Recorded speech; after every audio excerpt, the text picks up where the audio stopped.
Starfield! Welcome, everyone, to the Renegade Realm Podcast, episode 23. New thumbnail. Who it is? That's a. I'm just testing, being testy with my terrible Photoshop skills. But we are so excited, all of us, and it's just the OGs today. So we're gonna have a tight little show, and talk about everything that got us excited about this showcase. Listen, no question. What? Was he about to say what I think he was going to say? No. But speaking of excited, I know there's another person in here that shares maybe the same amount of excitement because we are fanboys of a certain game that got just absolutely. DeMarco, welcome.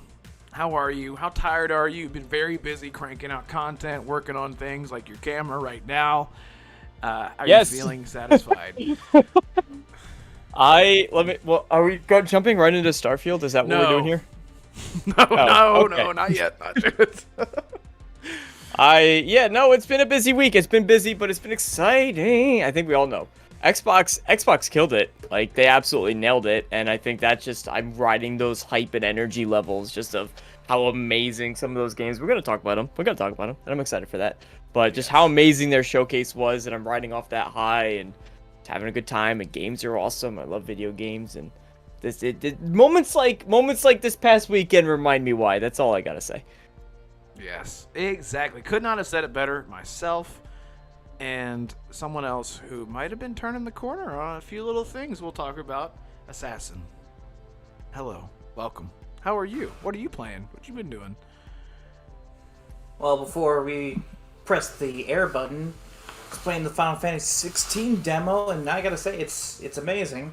But I can't wait to talk about Starfield. I just hope that me and Mac have time to actually come in and say anything. Because I know the two Bethesda nuts in here are probably going to take up a lot of our time. What? So, what are you talking about? Come on. That's silly. You're silly, man. You're silly boy. That's the one who literally tweeted out or said, "Oh, I got like 4 hours of stuff to talk about Starfield with." Like, bro, what? He did. Who, me? Yeah, Yeah, he you. broke that shit down for 4 hours. Oh. Yeah. I did that. I can't remember. It's been. I forgot about that.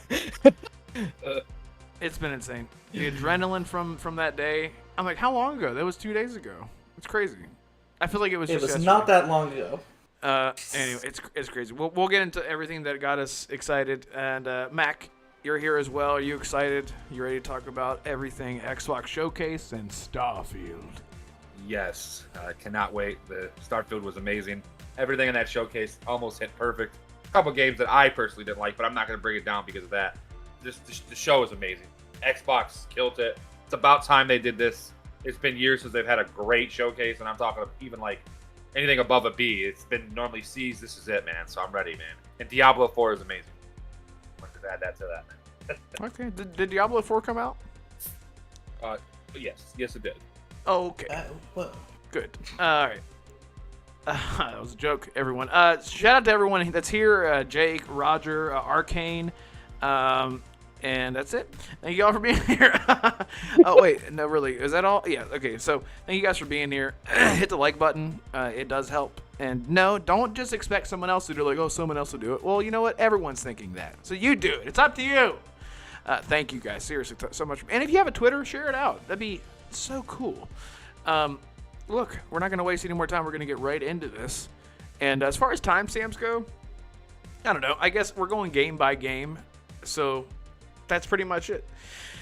All right. So let's just start off with how the show started, which is I love how you what did Max say? You're on the list, or what'd you say? You made the list. That's what it was. Hey, Bushido's calling me. I'm going to answer this phone real quick because I want to make sure he's okay. Okay, fantastic. All right, no, you're good. All right, so Fable. Dun, dun, dun, dun. That's the Fable theme song. That was beautiful. Thank you for that. Thank you so much. Do that again. Dun, dun, dun, dun. Nice. Thank you. So Fable came out, and man, is it British. And boy, oh boy, is it. Was that something that we saw? A whole lot of stuff happening in that trailer. I really. So I don't want to go first. DeMarco, I want you to go first. I want to know what you thought of this trailer, in-game CG. I don't know. It was like kind of in game, but not really. I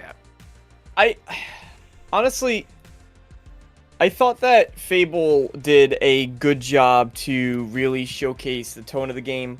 I still have, when I was watching it in the moment, my immediate reaction was, oh my god, this is amazing, it's hysterical, they have the humor, like, that is my humor, of course, that very Monty Python inspired style, it was wonderful. And it's very true to the original, so I loved that aspect about it. The little snippets of gameplay, I went, yes, like, nice, that looks cool, and then you realize how infrequent they were, and you kind of go, oh, okay.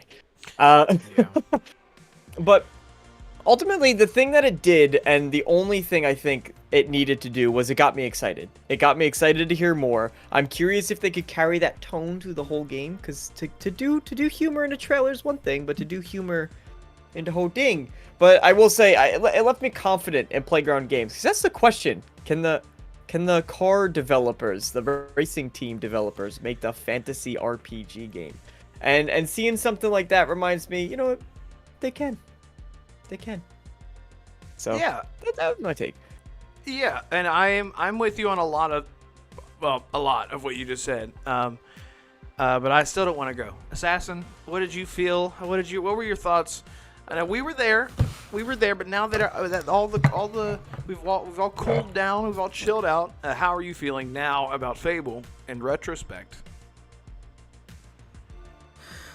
Well, before I actually tell you how I felt in the moment, for anybody that does want to watch our reaction to the showcase, it'll be in the live section of Red's channel. So if you guys want to go over there and see our reactions of how we thought of it, go ahead, it's right there. But when I saw the Fable trailer, I was the first one to literally jump out in joy, and I thought, yes, we finally get to see what Playground is doing with the game. We finally get to see what their vision is going to be.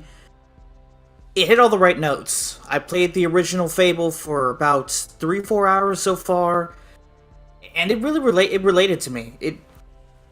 The humor, the art style, the whimsical, nature that Fable is. It spoke to me. It spoke volumes that Playground is actually keeping it to the source material, but it feels like they're also putting their own stamp on it, And I know a lot of people were, confused. I know they were confused about the gameplay, because there was gameplay. You can clearly see the gameplay segments, when the main character is small, she's running through the house, trying to escape the giants. What was his name? Richard Iota or something? Yeah. He's a famous actor. Is what they called him. I mean, that nickname wouldn't necessarily go wrong, but that's right. I get to see what the racing team, like DeMarco said, Playground is known for Forza Horizon. They've only done racing games their entire inception. So it's good to see that they actually understand what Fable is supposed to be.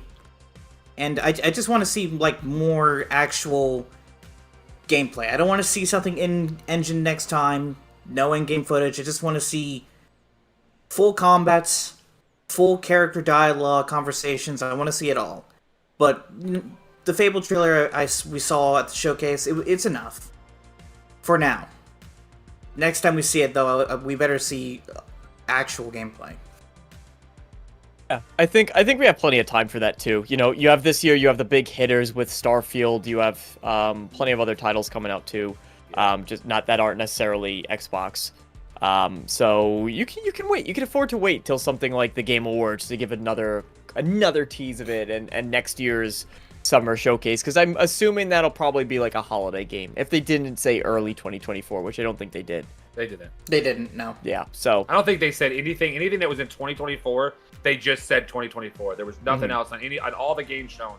So that was in 24. So which is a smart thing. You don't want to say early 2024, then we're not getting it until December 2024, and then they get called a liar again, kind of scenario. So Mac, what do you feel about Fable? This game, the little bit of glimpses that we've seen of it. I mean, clearly, Red. I told all you guys I thought Fable was going to be the first thing shown. I figured that or Avowed because it means too much to people. This game, I think, is going to be compared to Witcher, and I know that's saying a lot because Witcher is my favorite game ever. I think that the mechanics of the game looks really Witcher-like, which is great. Now we're going to get Witcher with humor. That's what I think is going to be the smartest thing. Now, hopefully I'm not going to say as long as Witcher because Witcher is a very long game. You have to put hours and hours in. But I'm okay with like a 40, 50 hour campaign of Fable and it looking like this. And then looking like Witcher. And I'm sorry. This, outside of Starfield, this is my most anticipated game in years. And I'm talking years. And I mean, even Infinite, I feel like I didn't have as Halo Infinite, and I love Halo, and I still didn't have as much excitement for Halo as I do Fable right now. So, which is sad to say because I love Halo so much. But Fable, just man, I just love Fable. Man, the game it's a 10 out of 10. The gameplay looked great. I say glimpses. I mean, we probably had maybe 7 seconds of total gameplay, but that 7 seconds, if you do a little frame drop of a slow mo, man, like. The game just looks so smooth. I mean, this is coming from a car developer, that is making this game. Well, pretty much they make every damn car they possibly can make. So it's gonna be nice, man. I can't wait. And like I said, like DeMarco said, they have a lot to show. I don't think they're gonna show at the awards. I think because they're not gonna give Keeley something like that because he's an asshole. So I think they'll wait and do that early show like they did last year. I'm sorry, Keeley's just not on good terms when it comes to Xbox. That's just my opinion. So, but I think they'd be smart. They just re-show it again. Wait till next showcase next year. Have that fresh. Have that be like Starfield this year. Show out everything you could possibly show out. Let's see everything you could put in this game. And then we'll see what we can do. Just like a Fable Direct, as they would call it. So, but yeah, definitely good. Yeah, very well said. Yeah, and I think, and we did see, a little bit of gameplay. It's the most obvious portion was when the camera pans behind the character and she's running, and it's very clear. It's like when we were like, wait, is this with the Hellblade, which we'll talk about the Hellblade gameplay when it started. We're like, is this a cutscene? It was gameplay the whole time. Obviously, there is a transitional period there where I'm sure that we weren't in control of Senua when she was crawling under the rock or whatever, but it does go to show if this is an engine, and it is to be like Hellblade is that example of like the transition that you can barely see. So if Fable is anything to be used as an example of where graphics are going, and I don't know. So anyway, well said there. My thoughts on it are I wish that we were able to see more of it. But like you said, DeMarco, to your point, I agree. Yes, what is confirmed is the tone of Fable is there. I loved the humor, and this is such a subtle little thing, but it's that type of humor that like lingers for a little bit.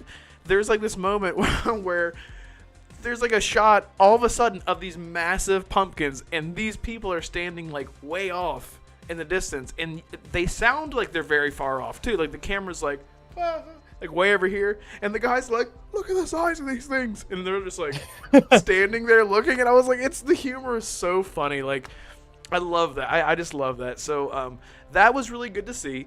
But again, I hope that the humor isn't something that takes it completely over, like you said. Oh yeah, DeMar, you said the same thing. Yeah, because there's a lot of darkness in Fable in general. I mean, the Fable 1 starts off with your whole village burning down, and it's terrible. And but then it just has this.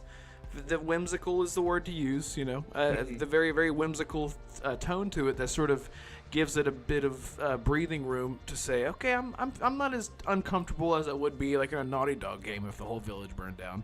Like if you can imagine a Naughty Dog game with whimsical music over top of it, it's like, I don't know if that worked. But so overall, I'm just happy that it seems like they are nailing the tone of Fable in general. I just really wish that we were able to see more gameplay. Really, is all that I have to say. I'm happy with what I saw. I was not I know, and a ton of people are saying, "What? So there's the main character?" Another thing people are saying that I have talked to, like, so the character is voiced, and I actually said that in our live stream. I think it could work in a Fable game. I think that could work. Usually, I'm sort of against the voice protagonist in an RPG, but I think it could work in a Fable game for multiple reasons. I think there is the tone and relays everything in Fable. It's very special, and when serious things happen in the game, I think that maybe your character's tone in general could change, sort of like how it did in Dragon Age 2. In Dragon Age 2, whenever you would say something very serious, very comedic, or very like nice, the voice actor's tone would change entirely. Like they didn't just say the same thing. Sorry, they didn't just say different things the same way. Like, I'm gonna say an evil thing, and I'm like, I'm gonna murder you, and then they're like, I'm gonna save your whole village, and it's like, okay, this guy's a psychopath. So they, maybe the voice acting in that way could benefit. I don't know. I'm just happy that they nailed the tone. And chat, thank you all for being here. Thank you all so much. I see Michael. I see you, Michael. Thanks for being here. Arcane jumped in here. Grumpy Potato. Andrew Colonane. Tell me if I'm butchering that. Yes, thank you all so much for being here. And hit the like button. Seriously, do it. What did you guys think about Fable? Chat, let me know what you thought about it. Are you excited for it? You mad, bro, that we didn't see enough gameplay? And there's Yadani Kazada just jumped in here. Yadani Kazada. Is there too much qu in there? I just say Kazada. I don't know. Assassin, is that wrong? How would I know? Don't try to bait me, you son of a... all right. Oh, he said close. Andrew, I want you to type out like in a dictionary whenever it's like the cull. Is it CUH dash Lila, like Lila UH dash Nani, like NANN Nani. Nani. I think his last name. I think it's Cullinane, right? Well, that's what I said, but he said close. I don't know. Andrew, Or is it Cullinan? Collinani. Collinani. I'm just offending everyone, especially DeMarco. I'm sorry, that was my Italian. That was embarrassing. Don't do that again. I'm sorry, and I did this Mario too. and shit. Anyway, so hey, Yo, hold up, Red. Before you speak, Michael Thompson in chat. He says I didn't get to see the Fable trailer yet. Bro, what are you doing? What? Go watch it and come back. so you didn't It's see ama- the it's a- entire showcase? That was the first thing that got shown. No, it was like, dude, like, bro, the Fable trailer. Go to it, come right back, and then tell us what you think. We'll wait. Oh, so it's I'm just so kidding. it's We won't wait, Cullinane. but we'll. Yeah. Cullinane. Okay, that's what I said. Oh, okay. He's What did I working. say? Never mind. What did I say? I thought I said Cullinane the first time. I don't know. I apologize, Andrew. Sorry, Michael's name popped up there. I'm paying attention. He says working. He's working right now. That's fine. We'll describe it to you.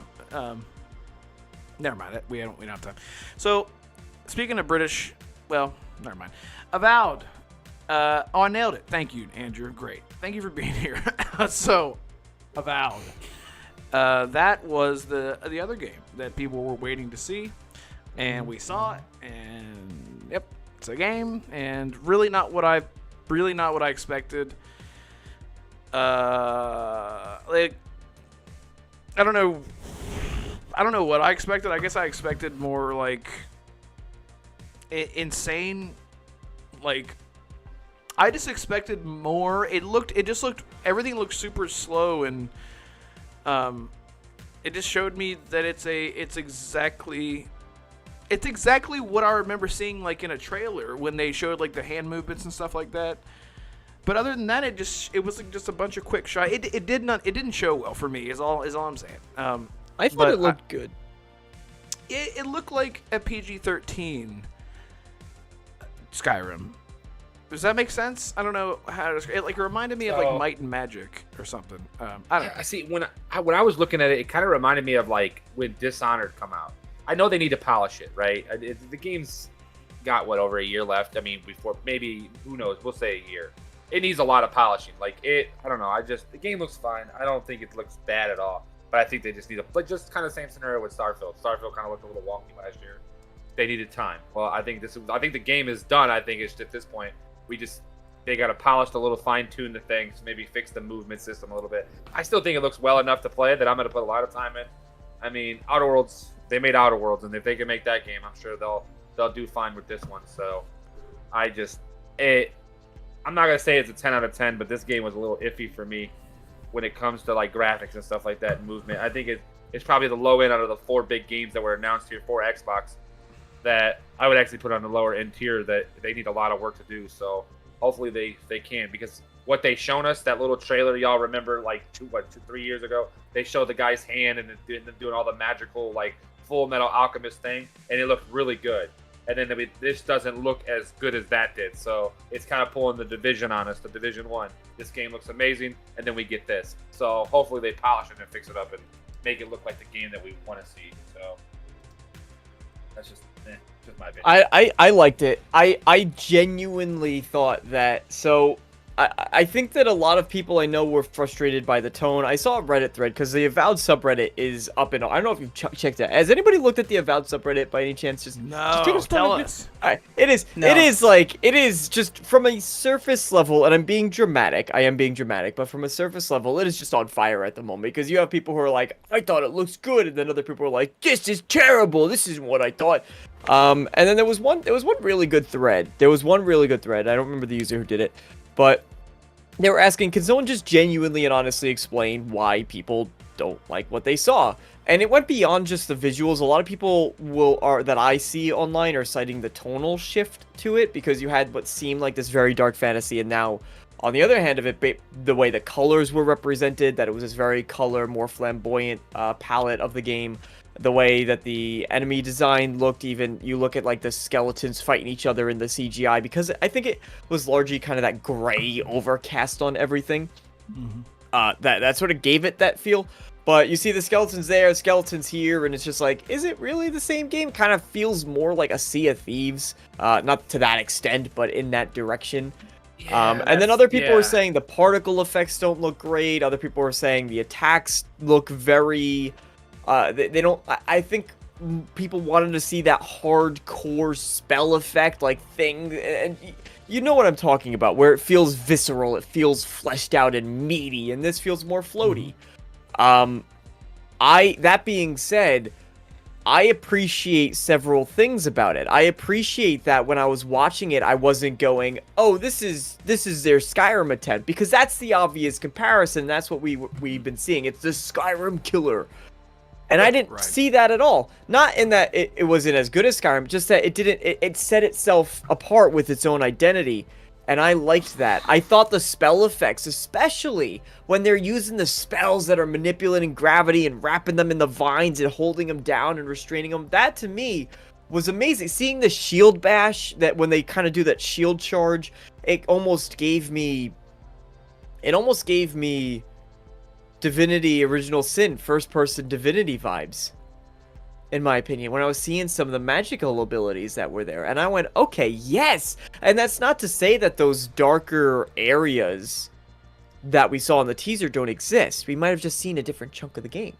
We might have just seen the brighter overworld. And then when you get to the dungeons, where the trailer, the teaser really took place with that scene that, Mac, you're talking about, that might be in the dungeons. And there might be those places that exist. So I do like the term where you said Sea of Thieves, and that's where I would say that looks more what it would be like than Dishonored, because like I said, Dishonored and Sea of Thieves are kind of similar in their ways when they move, but I would really say Sea of Thieves is it. I mean, that's crazy to sit there, and when you said that, I was like, wow, that really does like kind of mesh with each other. I mean, in Sea of Thieves, like I said, I'm not a fan of it, but I see why people like it. So hopefully Avowed can catch my eye once they polish it up. Sorry, go ahead. My bad. No, I mean, that doesn't undercut the overtones of the game too. Like, you have this plague that's going on that I'm assuming will have the ability to spread its influence or stop it. So you have that dark, corrupting thing there. Like, there's those other elements that we don't get from just a 1 minute trailer, 1.5 minute trailer. Yeah. So 2 minutes maybe. So I think there's more to it than meets the eye. Assassin, do you feel avowed? Do you feel forgiven? Redeemed? Isn't that what avowed means? Redeemed, some sort of redemption, like you're. No, Anyway. that's not what it means. But All right. Chat, what does it mean? you know, I'm not surprised by the reaction online to Avowed's gameplay and the reveal. This is why I keep track of what some industry insiders and leakers said, because 2 years ago, Jez Corden actually said, because he had seen Avowed, he had seen an early build, and he warned us back then it was going to be more Outer Worlds than Skyrim. Pillars of Eternity is more colorful. It's one of the more colorful RPGs of all time, and since, you know, over the years, many people forgot, or they just didn't know, Avowed is set in the world of Eora. It's set in the Pillars of Eternity universe, but because there's no trademark of Pillars of Eternity with Avowed, most people, when they hear Avowed, oh, it's a new IP. But it technically is, but it's not. It's technically a spin-off from a franchise that you may not have known about, or you may not have... You have no relation to it at all. And, you know, one YouTuber who actually mentioned this after the showcase, oh no, it's Alex, he mentioned, if you're a Pillars of Eternity fan and you've been waiting for a first-person Pillars, this is the game for you. This was not supposed to be Skyrim. It was supposed to be a medieval Outer Worlds, and I guess it got lost in translation. But I do agree with the people who do feel a little bit deceived based on that first trailer, because I thought the same thing. I thought it was going to be more gritty in nature. I thought that the spells were going to be more fleshed out. I thought there was going to be more visceral combats. I thought it was going to be, you know, the tone. I do agree with everybody. The tone I thought was going to be different, but after I did the research and I gathered reactions from the Pillars of Eternity community, I don't really see anything wrong with Avowed. It's different than what I expected, but if it pleases the core audience, then the game's going to be fine. If it doesn't, that's when it's going to be concerned. I'm looking at you, Halo. I'm looking at you, Last of Us. So, yes, Avowed surprised me. Avowed definitely, like, caught me off guard, but I'm not necessarily worried about it, but I think... I do agree with Mac. It does seem like it does need a little bit more polish, and that's why they didn't give, like, a definitive release window after the trailer was shown. But it's different than what I expected, but it's Obsidian. Obsidian's bread and butter has always been the characters and the RPG mechanics. If you look at the Outer Worlds, the graphics weren't necessarily the best either.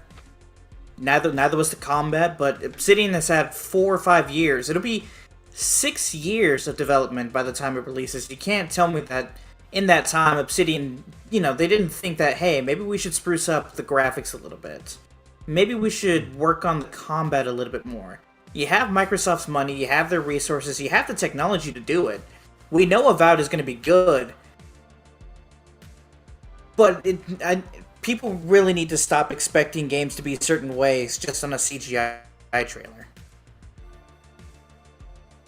Yeah, I think a lot of that comes down to, I mean, this happens a lot. I mean, let's go way back in the day to every single open world game that happens to be in a city is GTA, but with whatever. And then Skyrim happened, and then it turned into Skyrim on steroids. Every game, I remember 2 Worlds came out, and it was Skyrim this. It was Skyrim on... The back of the game literally says Skyrim on steroids. So I think when we have a lot of very prolific IPs that happen to be similar to something that gets teased, I mean, we are sort of left to our own devices when it comes to comparing those IPs that are super popular, and it's just sort of the way that it goes. So I'm not saying there's anything wrong with Avowed. There's nothing wrong with it whatsoever. It's just not what I expected. So I didn't know that. I thought I was actually alone. I didn't know that a lot of people felt similarly about the tone.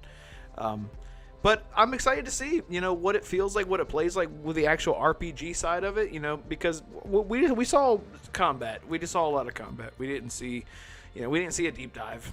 you know. So, but not every game needs a deep dive, really. But it's an RPG, so we do need to see some more features to it. So, I'm just curious. I'm cautiously optimistic. I'm not even cautious about it. I'm optimistic. I'm curious, you know, just to see what's going to happen next. So, any other thoughts on Avowed? Anyone? I mean, the only other thing, if you want to get into it, or we could just do it as a brief mention, is they did say that it's going to be more similar to the Outer Worlds in style. This is something that came out after the fact. So they said it is going to be, because they had their post-show or extra show today, whatever they call it, extended showcase. And they had one of the development teams stand up on stage, or sit on stage, and they were talking about how there will be independent zones that you go to. And so... there you go. Like, you know, it's going to be a lot more similar to the Outer Worlds in that sense too. So, right, yeah. Worth mentioning. If you didn't like that style, then yeah. Right. Yeah. Sorry. Andrew Cullinane says I definitely thought it looked like they showed more Outer Worlds than Skyrim. So I guess he was sort of touching on that maybe. Jake says it's on the devs and the marketing to get a good sense of the game and a CGI trailer, not the fans. Yeah, it's true. Yeah, they're gonna show what they want to show, and it's their project. It's not ours. But we're just all spoiled babies. That's how gamers are, unfortunately. But no one actually brought this up, Red, but it was reported a while back that Avowed had been internally rebooted as well halfway through development. So at one point, maybe that's what they were trying to do, and you know, maybe it was darker and grittier at one point when that trailer was shown, but maybe development tonally shifted elsewhere to what we got now. Mm-hmm. That's also something that we need to consider. But this is Obsidian Entertainment. When was the last time an Obsidian game was bad? Like, straight up trash. You can't think of one. Well, like, Fallout New Vegas was good. Pentiment, the most recent release, it was niche, but it was still, you know, critically acclaimed. The Outer Worlds, while it wasn't that long, it was great. It was a great little RPG from a well-known studio. And one thing people have to consider, the reason why the Outer Worlds was not the reason why so many people like scoff at the idea that Avowed may be on the similar scope to the Outer Worlds, you know, because the Outer Worlds wasn't a big game. It wasn't as big as Skyrim. It wasn't as big as Fallout or The Witcher. But it was enough. It was like a 30, 40-hour game, maybe 50 hours if you stretch it a little bit. If it has the same size as the Outer Worlds, that's fine. But the main complaint that many people have with the Outer Worlds, you know, the majority of complaints, it was that the main quest was too short. Mm-hmm. If they flesh out the main quest, they flesh out the side characters, the side quests, you know... It may not be this, if they make it to where it's, even though it's not the same size as Skyrim, but if you have enough to do, like in Skyrim, or Fallout, or Breath of the Wild, or The Witcher, if you have enough stuff to do, and you have enough quests, and you have enough characters to meet and greet, you have enough weapons, you have enough spells and everything, I think it could end up being a great game altogether. But we all need to see more. And we're probably going to see more... maybe at Gamescom, maybe the Game Awards. Because Matt Booty did say that we will see these games that we saw in the showcase more throughout the year, into 2024. Great. Well, there's Avowed, everyone. The consensus, there seems to be a kind of an average consensus. Seems like everyone's kind of like, yeah, I'm curious.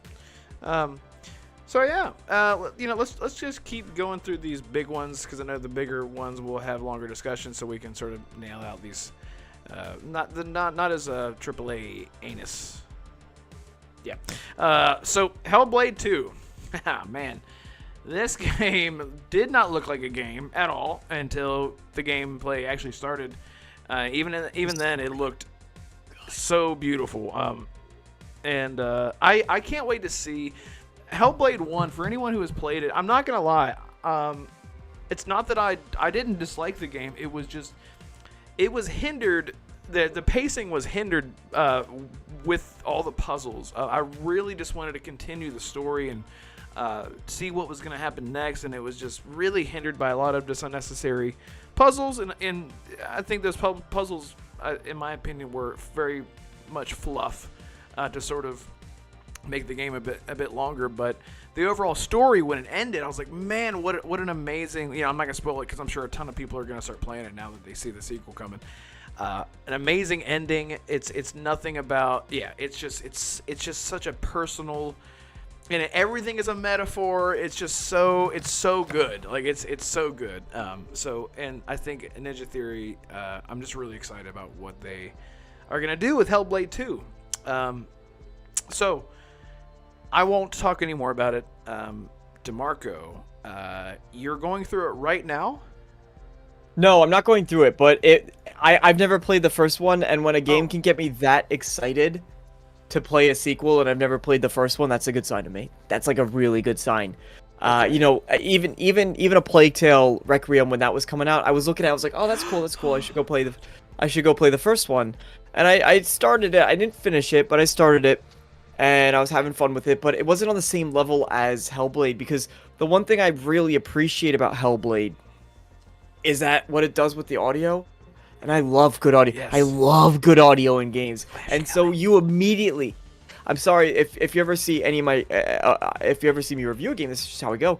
If a game tries to do something different, in this case with Hellblade, it's audio, then you immediately get some bonus points for me, like for trying to stand out in a unique way.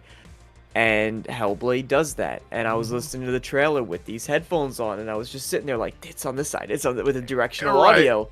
And I was loving it. And then it had also the depth where things sounded farther or closer, and it was so immaculate, and I loved it. It was just a complete eargasm.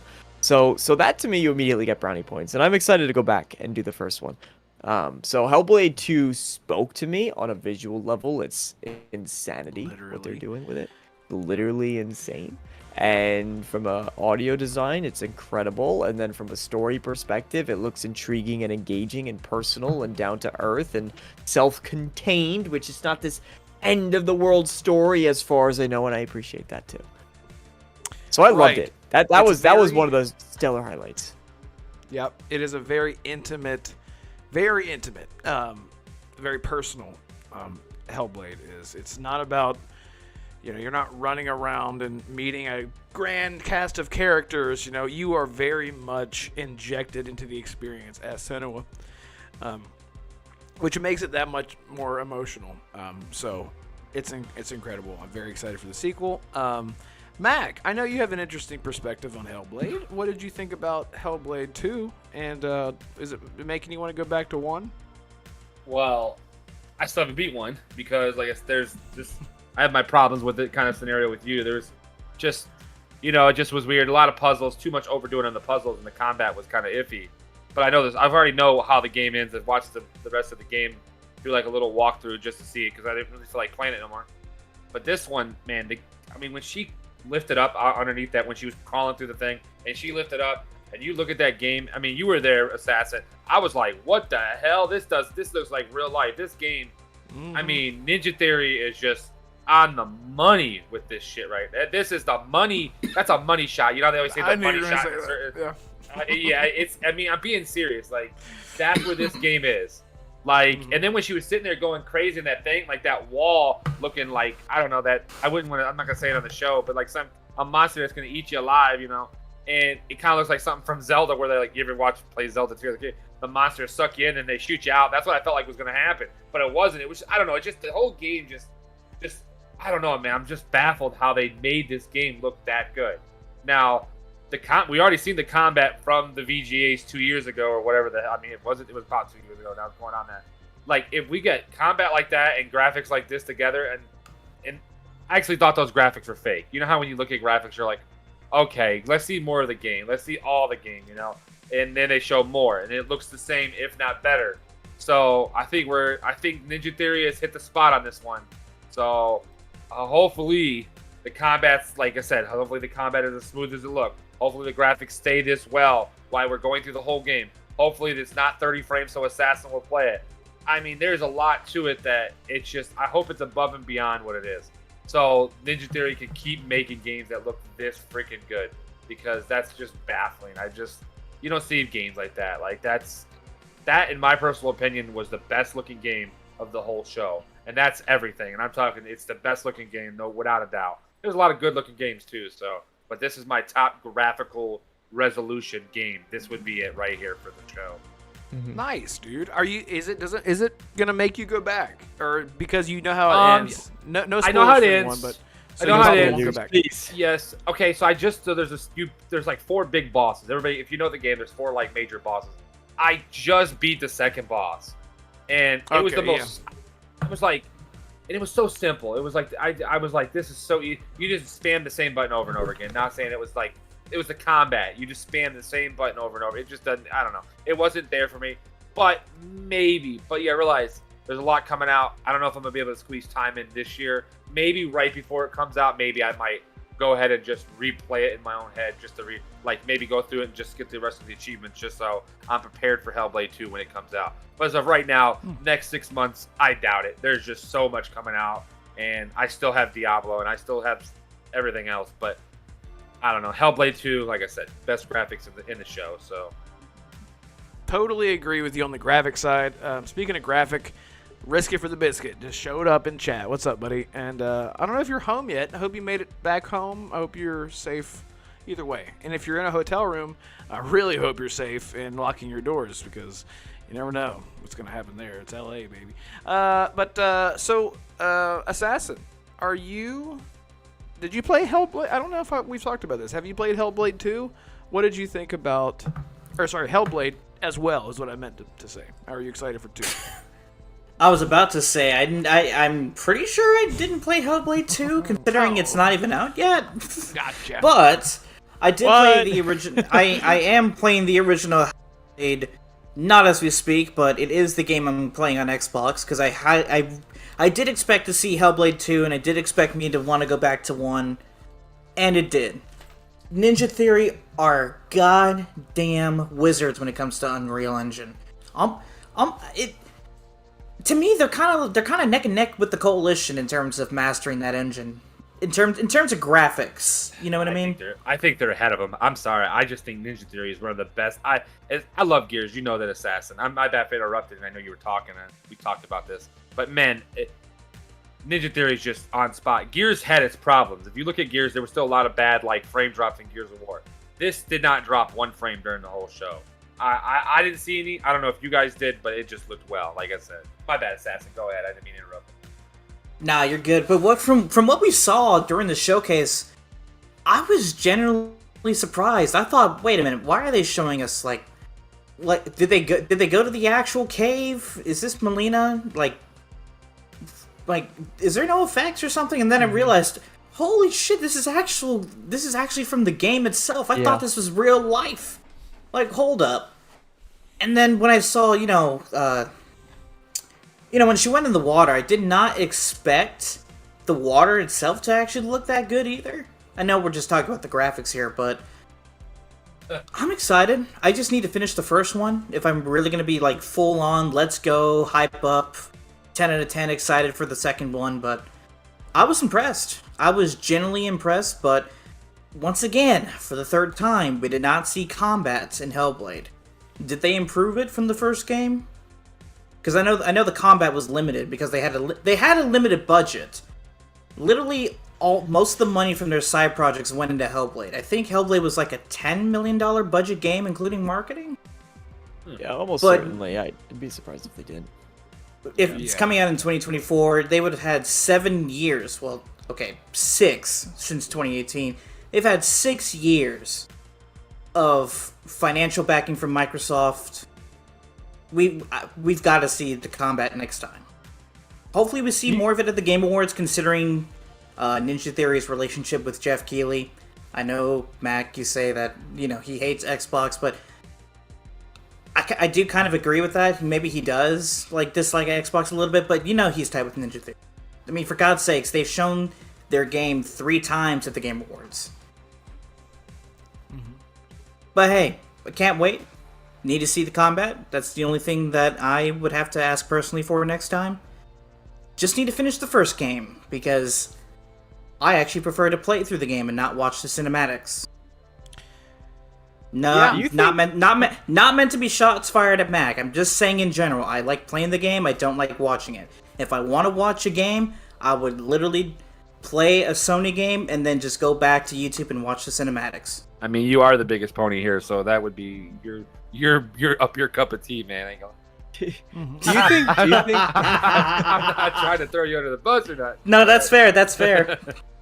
Do you think Hellblade is gonna, or Ninja Theory after this, they're gonna jump right into Hellblade 3? No, I think they'll make something. No. Something new, like new IP after this? Well, I think. Listen, hold on. I'm gonna throw this theory out there. I think they're gonna help with Gears of War. I think when they're done with this, because think about it, Hellblade comes out next year. Gears of War is still at least 2 to 3 years away. They can help polish Gears of War and make it look better. And they're in. Listen, horror. They want Gears of War to go back to horror, right? They want it to go back to that dark, how Gears 1 to 3 was, right? This is what they want, so why not get the next best team, if not better team, to help you with that? I don't know. That's just my thought on it.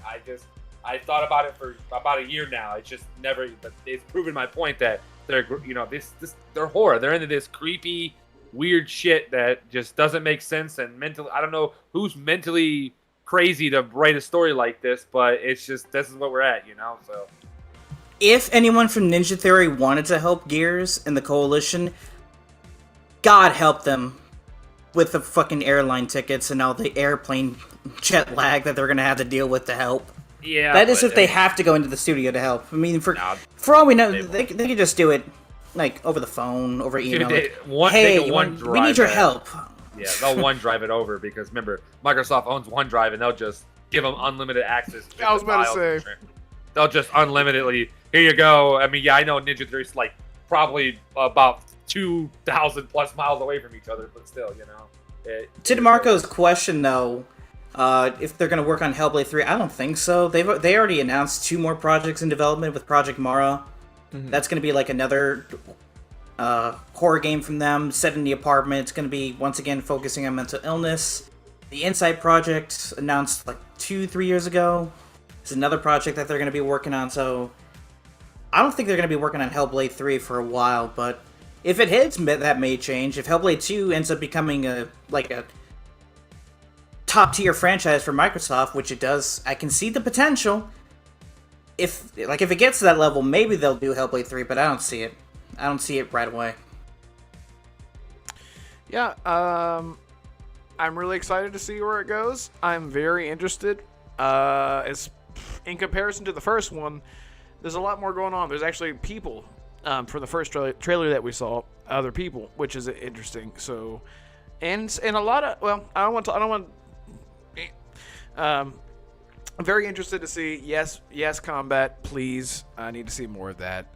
But when a company does something very, very well, and then their next project looks like it's going to do just as well, if not better, to everyone's point, I do get much more excited about the potential of what else they could do, because it's like, man, it's like look at like Rockstar for example.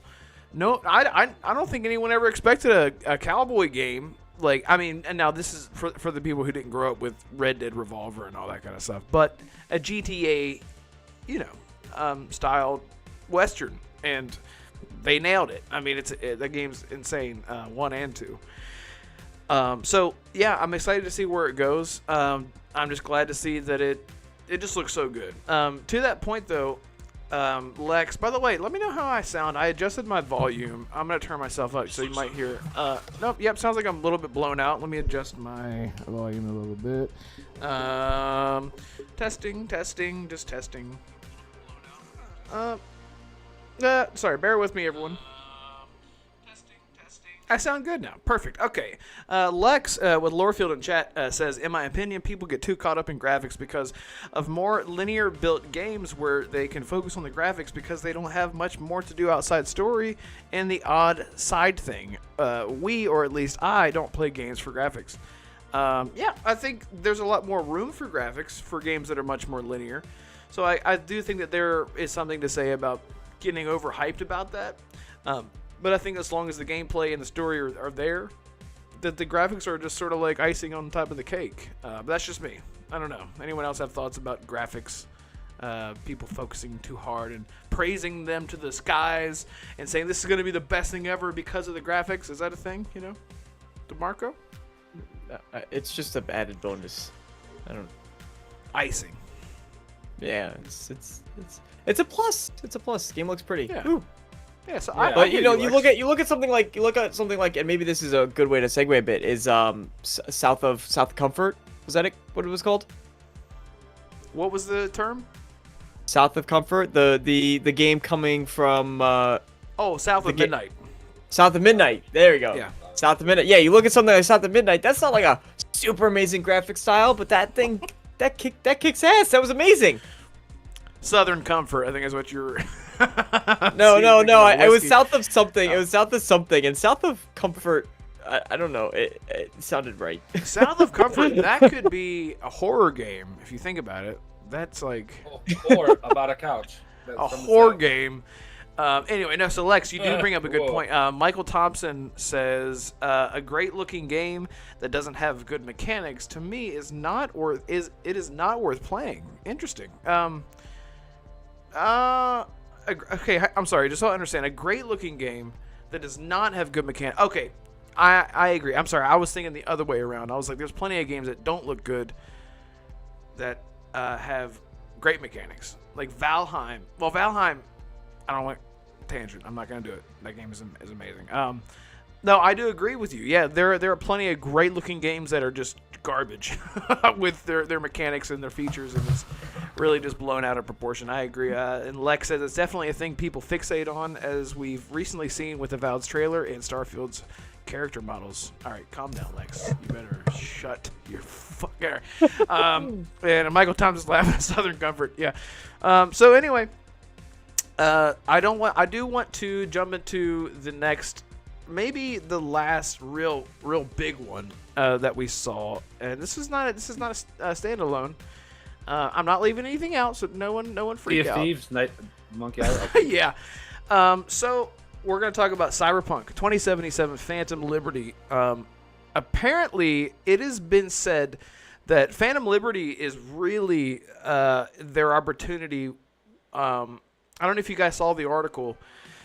CDPR is taking the opportunity to launch this game with a ton of reworks that they're not advertising in the DLC. So we're talking about police chases, completely overhauling the skills systems. DeMarco's distracted me. Sorry. Completely overhauling a ton of things in the game, shooting out of your vehicle. There's so much that they're overhauling in Cyberpunk 2077 with this expansion. Even I'm saying, like, I played the game twice, and I'm like, do I need to start over again? Like, how much can they keep adding to this game until they say, there you go, it's done. This is what we wanted it to be day one. So Phantom Liberty's trailer came out. We saw it at the showcase, and it looks amazing. It got me all excited about Cyberpunk all over again. Idris Elba's in it. He's a zaddy, as the kids say. So very, very excited about it. And who else? Is anyone else here a big old Cyberpunk fan? Raise your hand. Well, I guess DeMarco's the only one who can raise his hand, but I can raise it, but you won't see it. I'm gonna put my hand halfway up. It was cool, but I think I got kind of disenfranchised by it very early on, because I didn't even have that bad of a buggy experience when I played it, but I just hearing all the things kind of drained me, because it wasn't as though it was one of those things like where people are crapping all over Starfield because they're just being annoying about it, and they're being doomerism, as someone in my comments called it, doomerism. But with Cyberpunk, it was actually true, and that kind of pulled it away from me a bit too. But I'm excited for the overhauls. The overhauls and everything they're saying, because that's coming to the whole game, not just the DLC. right. So they have all these new systems. They have all these new systems. They have the way the cybernetics work is completely different now, and the way some of the skills work is completely different. And so all that stuff to make the game that's supposed to be, and I'll play that. I'll get into that. So that sounds sick. So today on the extended show, they actually showed gameplay of how much different it looks than like the way the people react and the way the cops react, and it definitely looks enhanced. Like, and they even said at the bottom of the screen that it was running on a Series X on performance mode. So that means the game does look that good on a Series X. So that's good for anybody that has a Series X or a PC that can run something like that. So let's just say that the game looks really smooth. I mean, it's only $30. I just, in my personal opinion, if you haven't played Cyberpunk, just buy. There's like I think a bundle like for like $50. You buy both of them. I think it's worth it. I mean, this is CD Projekt Red, man. We know their DLCs are amazing. We know they're big. They fixed a lot of the BS that we've talked about numerous times in the past. Everybody here, I'm sure, has had some type of conversation about how Cyberpunk was a shit show on its own end, you know, and I love it. I still think it's a great game. I think it's a beautiful game.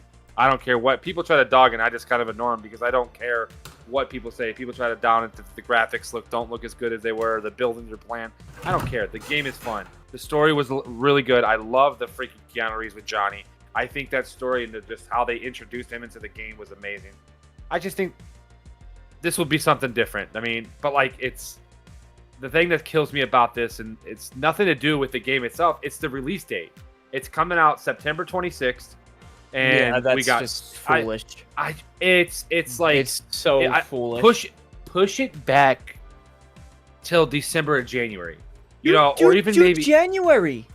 That's what. Yeah, like, I think push it back. It's not that. It's not. I don't think the fans would be mad. You can still polish a little bit, still do as much as you can do until you got another 3-4 months of, you know, fixing it up. But the date is just tough. You got Starfield. There's some stuff that hasn't even been announced yet that's still going to probably come during that time frame.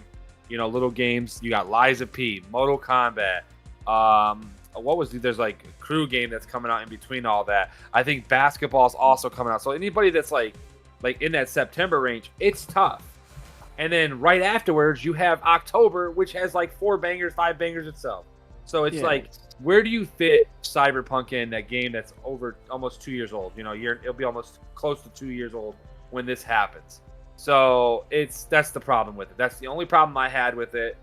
Just a date. Change the date, or you know what? I'm not going to buy it until January, February, or until I find a time to do it. You know, there's a lot of games, like I said, and it takes me now with the kid and stuff like that. It takes me about a week and a half to 2 weeks to finish a game now. That's a single player. Before it only took me about 4 days, but now it's a little bit different. You know, I got to waste most of the time with the baby and back and forth.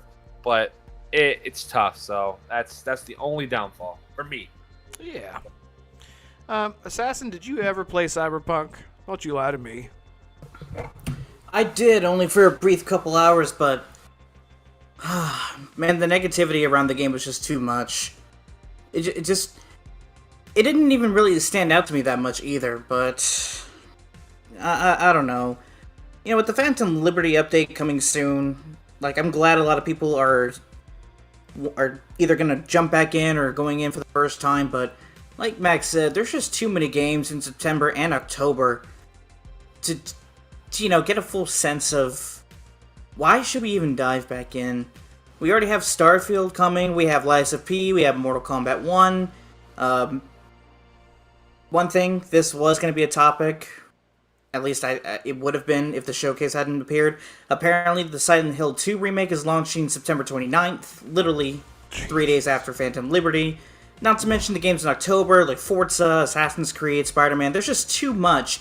Phantom Liberty is just jammed into too much. If it released, like, late November or early December, which, honestly, it would probably be kind of smushed in between. It'd be smushed between anything anyway, with Persona 5 Tactica and Avatar, Frontiers of Pandora, which did get a release date for December. But it didn't really matter where in the fall it would have been. It's still going to be overshadowed by everything else. I agree with DeMarco. It should have been January, February. It should have just been the first thing to plant its flag and say, hey, we're launching here. This is going to be all about Cyberpunk. This is all going to be about Phantom Liberty. I don't know, man. There's just too many games around that time for me to even have Phantom Liberty on my radar. Plus, I don't know. I'm pretty sure it's just me as a gamer, but when you release the full game and then DLC, like, way too late, it just kind of further diminishes your drive to want to go back or even play it for the first time. it's just not on my radar right now. There's just too much going on. I'm sorry, I cracked myself up. I don't know, I'm a child. Jonah says 2023 has no right serving as this many bangers. No right. We have rights too. I mean, you if know? Jonas wants, we can just delay everything into 2024 if you want. We can go back to 2022 where there was nothing. So. Well, Yeah, hey. Okay. Well, for Xbox. Let's calm down now. Just good games in general. Hey, look, Mr. Bushido showed up. I'm glad that you're doing good, man. He's got a new Peacemaker, as Mac calls it. It's the same thing. Same thing. Bushido, I hope you're doing good, buddy. And a shout out to everyone in chat. Andrew Cullinane says, I don't know if I overhyped myself for Cyberpunk, but I just didn't enjoy it. I couldn't stand the gun/clothing system or even the skill tree screen. Never figured that out. Look, the more that I play games, the more I look at my backlog, which doesn't exist anymore. I'm done with it. If you're not enjoying something, just don't force yourself into it. Like, Cyberpunk to me was not what I thought it was going to be. And I think it needed more time, which is just insane to say. Eight years in development, it needed more time. Are you crazy? Yes, it did. But the thing is, I did find my stride with it and really loved what I played. And then I came back to it, and I told you guys about how I made that playlist with different music. I had a whole playlist, and turned off the game volume, the game music. Played that playlist very low over with my headsets. Completely different game. I mean, it's insane what music can do. So don't ever force yourself to try to play something. But if it didn't click for you, don't let people hate on you for it, Assassin. Look, I'm excited for it just to get into it more. And I did feel to that point with me changing the music. I was like, oh God, what am I going to do when I play the DLC? Am I going to not listen to the new music and play with this new? I don't know what to do. So I'm excited for it. Just long story about how I feel. I am excited to play it. I just don't know when I'm going to play it because Starfield. Oh God. We're all gonna be in trouble so much. Starfield. We're not at that point yet. We got 4 games and we're over an hour in though. I know, right? Yeah, so we're gonna have to quick fire some of these. Jonah says I like Cyberpunk from what I played of it. Then I had some time away from it, and it just feels daunting to jump back in. I had the same thing with Witcher 3 years ago. I'll probably try it again sometime. When I had that feeling, jumping out of a game and then taking time away and jumping back in, you always feel lost. I always just start over, and it always just feels fresh. Don't ever spend too much time away from an open world RPG. You're never gonna understand. You're not gonna know what the hell's going on. You have no connection. Just start over. Delete your save. Start over. So anyway, any other thoughts on Cyberpunk? It's cool. It's cool. I'm excited. I wish that they would have done this when the game launched. I think everybody does, but yeah, it's here now. It's here now. All right. But like Red said, it was tough. Like they should have just delayed it in the first place. But I mean, there's probably so many people that were riding them, and they probably just got pushed into the corner. No, what they should have done was cancel last-gen consoles and made it the actual game to like, hey, you need a next-gen console if you want to play this fantastic game. That's what they should have done. Yeah. Okay. Well, look, I'm going to end this poll here. And it looks like Fable wins. Damn, Fable destroyed in that poll. Fable, the last 4 games that we talked about, Fable is the one that got people excited. Interesting. That's awesome.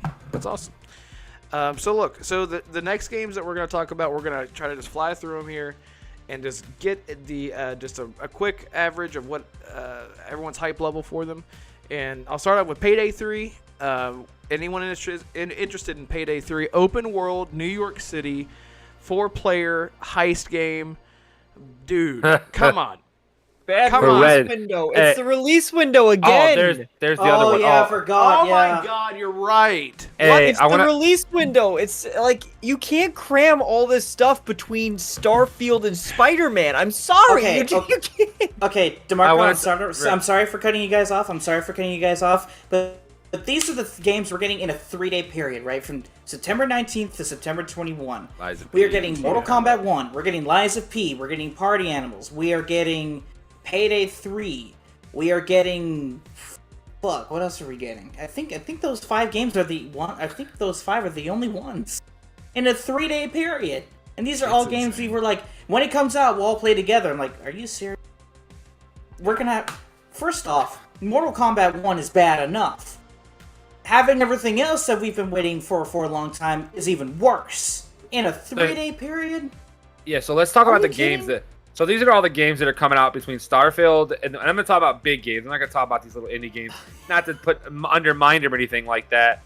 But the Crew, the Super Bomber 2, Mortal Kombat, Payday 3, Lies of P, Cyberpunk, Payday 3, Dragon Quest, Infinite Trash, and some game named the Leap Lighters League. If y'all seen that, which looks really good.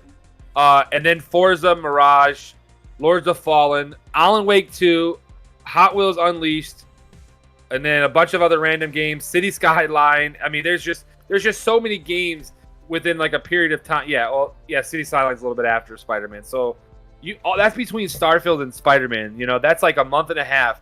And I can tell you right now, at least 5 to maybe even 6 of those games, I'm probably gonna buy at some point in time. And it sucks because where it stands, and it's horrible. But I want to throw a little shade towards Red on this one. He said it was 4-player co-op. Red, you'll be playing that by yourself like normal. So I just want to make sure you know that when you play Payday, you play it by yourself. It's potential co-op, but not for me. Unless he actually invites us. Yeah. Oh, yeah. Okay, yeah. I'm going to, and I'm going to cry myself to sleep every fucking night because it's going to be out. It's going to be on Game Pass, and no one's going to play with me. You guys don't Yo, understand Mac, how one thing cool- you forgot. How cool What'd I the forget? idea of Payday 3 is. It is literally... I don't... Just go ahead.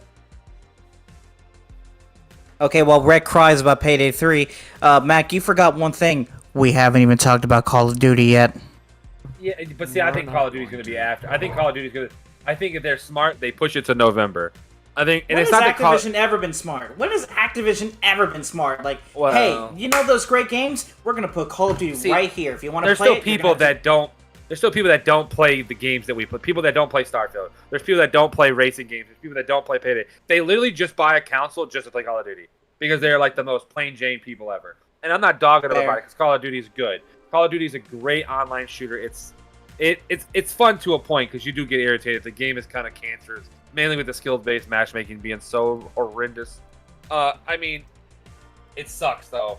But I don't think Call of Duty is gonna come out till November. They might even push it into December because fair. why go against? Why fight these other? Why fight Spider-Man or why fight Starfield? But they're gonna sell no matter what. So it doesn't. Whatever they could put it on the same day as Starfield and it would still sell 1 million copies easily. And that's like not even sweating it. I'm saying it'd probably sell 5 million copies.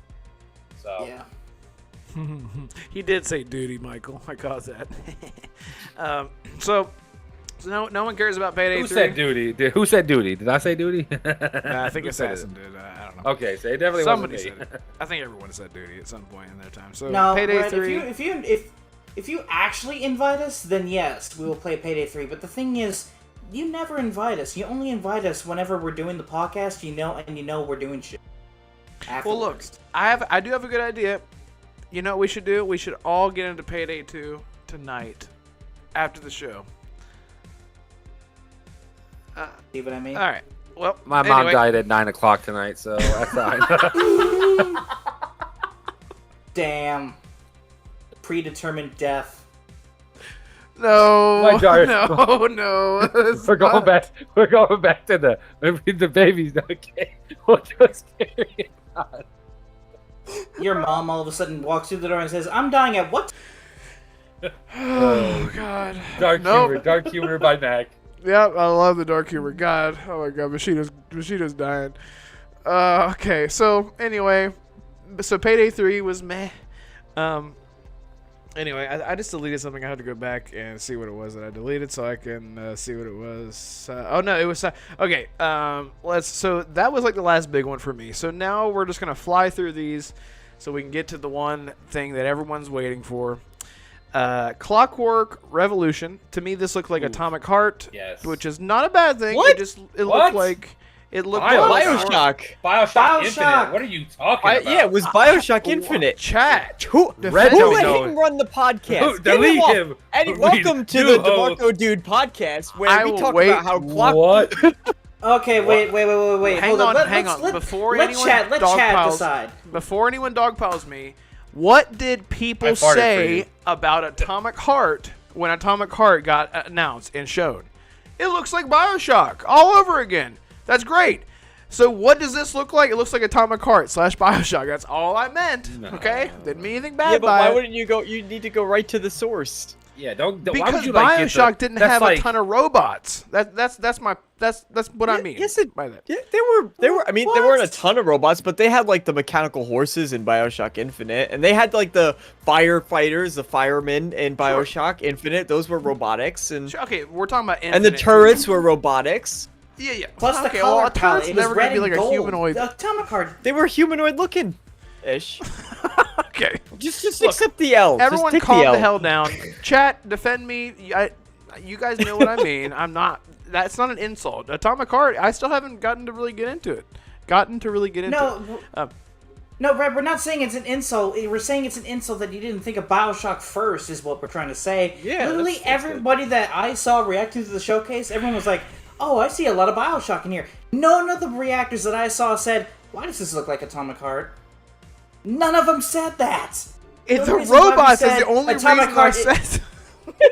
No, we said Atomic Heart is a Russian Bioshock. This looks like an actual American in exile version of Bioshock, and for all we know, it could be better. We don't know because we actually haven't seen the actual full game yet. But this is definitely on my radar because of In Exile. So Oh, is it on your radar? I couldn't Red, you're fucking wrong. tell by the way you were swallowing its balls the whole time. Just now, I'm kidding. Sorry. And I'm Chat, gonna be the thank one to you. demonetize us. Okay, all right. Yeah, there we go. Yeah, chat. Look, chat's got my back. Yeah, thank you guys. They just destroyed me for nothing. Oh, All you're- I said No, is it looks like a Russian ripoff. I'm kidding. No, it looks good. It looks interesting. I'm just very historically, famously, I'm not a big robot game type of guy when the majority of the opposition is robots. That's all. But it looked interesting. It looked very like it reminded me of like Dishonored meets Atomic Heart and Bioshock. I don't know how else to say it. Like that's what it reminded me because like the steampunk aspect, the art style. So looks like a game that could be good. So hey, we all know you're not going to play it because it's first person. We all know you're Exactly. not going to play it. so let's see what else is first person on this list. Probably South Yes, we of Midnight. South of Midnight got That shown. one was actually. Yep. You know what? Never mind. Good. You talk. You do your whole third person over the shoulder. Yeah, what horrible comparison are you gonna make now? So Exactly. South of Midnight is the guitar hero of the Crypt Keeper. So, because all we saw was a skeleton man just ripping, kicking ass on that guitar with them. Hey, I'm gonna do the thing, the blue, and that's what the whole game's gonna be. Just Yeah, basically just the Oh goat my from God. the Little Red Riding Hood movie. You remember that one? oh, You know what I'm talking about? You know the goat? The goat's like, nah, nah, nah, and he's like jamming out. on what? It was a What movie. it It was? was the old DeMarco, movie. what are you on now? What? It was. It's a, Hey. Okay. So, not too much to say about Southern Comfort, as DeMarco would say, but there was an old man, hoodwinked. and what was it? Hoodwinked. Hoodwinked. Okay. The That's- goat singing and playing the banjo. Oh, is that the one with the squirrel where he like goes crazy at the end of the movie? I just remember the goat. I just remember the elk. There's so many Pixar movies. Anyway. Anyway, so oh my god, hoodwinked. I deleted it. What was it called? South of Midnight. South of Midnight. Yeah, yeah. So South of that comfort. South of Comfort. Yeah, that's what I wanted to say. So that's a game that we have no idea what the hell it is, but apparently the developers were very excited to do this game. They were like, "This is the thing I've been wanting to do for a long time," and Adriana says, "Man sold his soul to the devil for that blues playing." Yes. Hope they keep the stop motion. Yeah, they did have sort of a very interesting art style, similar to like Spider-Verse, the movie. It was very cool. So I agree. I don't know how that would work in the game. I guess they could just get away with it and somehow release a game at 10 frames per second and say, it's art. This is what we wanted to do. Yet everyone's going to shit on Starfield for doing that. Whatever. So anyway, we're going to move on past that. Star Wars Outlaws. Now, we actually saw gameplay for this game. And it's a Star Wars game, everybody. Hey. You play as a lady, and she's got a friend, and he's a robot, and you run around and pew, pew, pew, and being an outlaw and being a bad guy and doing things and saying, I don't want to be part of the rebellion. I want to be Star Oh, Wars part of the... Outlaws. Outlaw. That's what I thought he was saying. Yeah. It had very bad frame drops. Very bad frame drops. I'm sorry. Okay. I know it's That- a year and a half. It's like almost, it's probably 2 years out. Probably it's. Well, I mean, honestly, the worst part about this game, from what I saw, is that you're a woman. I know you're not serious, No, I'm not. but I'm kidding. No, a lot of people on the internet. I mean, are being he's pieces not of shit. wrong. I mean, I was like, okay, that's. No, I'm kidding. A lot of people on the internet are like, really? Shut up. yeah, I you thought just it got looked really like fun. 2 games It of just- Calcestis. Right? Yeah, it's just like everyone shut the. Anyway, did anyone find this interesting? To me, I need to see more of it because it's Ubisoft. yeah. Same. Yeah. I'm just worried about Ubisoft. Yeah. That's same with it wasn't revealed at the Xbox conference, so I won't talk about it. But same with like Avatar: Frontiers of Pandora. That game was like speaking to, because I love Avatar. I love James Cameron and those films. I know not everybody does, but like I was watching that and I go, but is it gonna be a Ubisoft game? Is it gonna be a Ubisoft game? And I hate that that's a thing. I hate that that's a thing because I want it to be great. But that's in the back of my head. Right. Assassin, do you have any thoughts on the Star Wars Outlaw? Okay, so I did watch the Ubisoft Forward, which again would have been a topic if the Xbox showcase wasn't the priority. But from what I saw, it looked pretty good. It didn't have any frame rate drops. It didn't. How do I say this? Frame drops? I mean, to be honest, it actually didn't feel like a Ubisoft game when I saw it. Like, it didn't feel bloated. It didn't feel like, oh, you have to go to this outpost and you have to eliminate everybody. You have to do a fetch quest. It didn't really feel like that. It actually felt kind of like when I first saw Jedi Fallen Order. It kind of felt more linear. It did give that vibe. Yeah. It felt like more confined, but it did have enough open space to where, you know, you could run around and do some things like the Star Wars Jedi games from EA. But it spoke to me a bit. It kind of felt like you were taking the form of maybe some character like Han Solo instead of Luke Skywalker this time. But it's Ubisoft. I'm sure they'll find a way to disappoint. Just like they always do. And to be fair, Avatar: Frontiers of Pandora, I did watch that gameplay too, and I gotta say, it looks pretty fantastic for a Far Cry version of Avatar. I mean, It is just Far Cry with Avatar, isn't it? yeah, I haven't seen it it. is, Okay. but then again, Far Cry doesn't necessarily have third-person aerial combat. But hey, I mean, if that's all it takes to be different enough to be a great game, go ahead and do it. I'm just surprised that both Avatar and Star Wars Outlaws look good coming from the same team, and they're releasing within a year of each other. Like, okay. I mean, I hope they're good. Maybe Massive will surprise us, and maybe they're Ubisoft's Respawn Entertainment.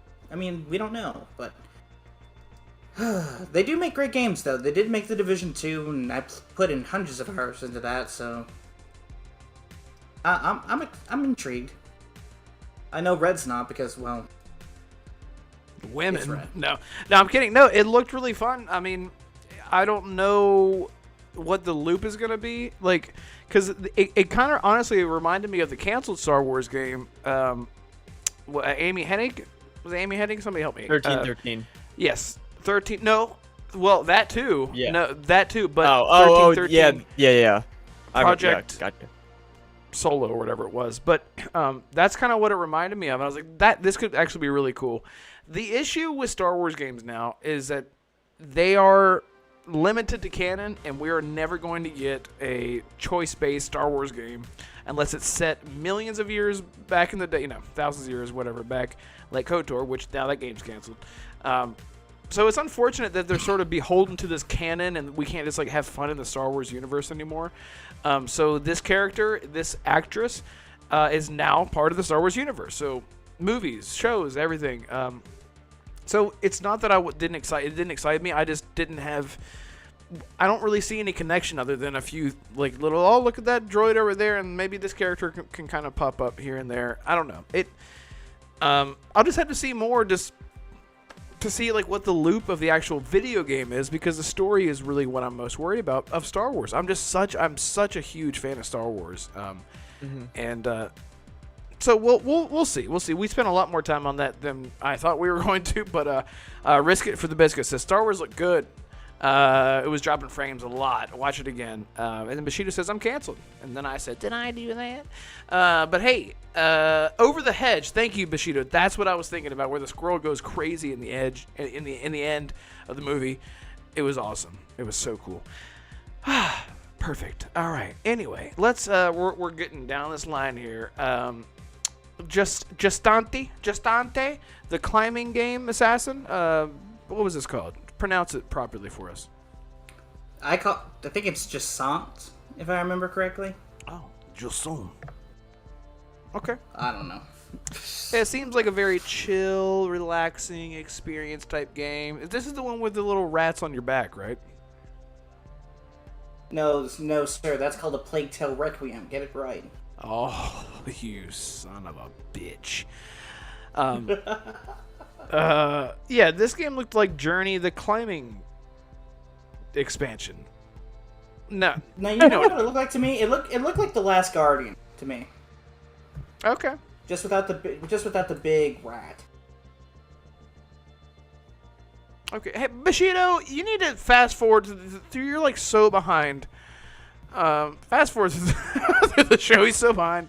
He canceled me like 20 minutes ago when I just said the thing like an hour ago. Yeah, it looked interesting and peaceful, and I like the music. Mac, you like these kind of chill games, right? You gonna be checking it out? It's isn't it out like right now?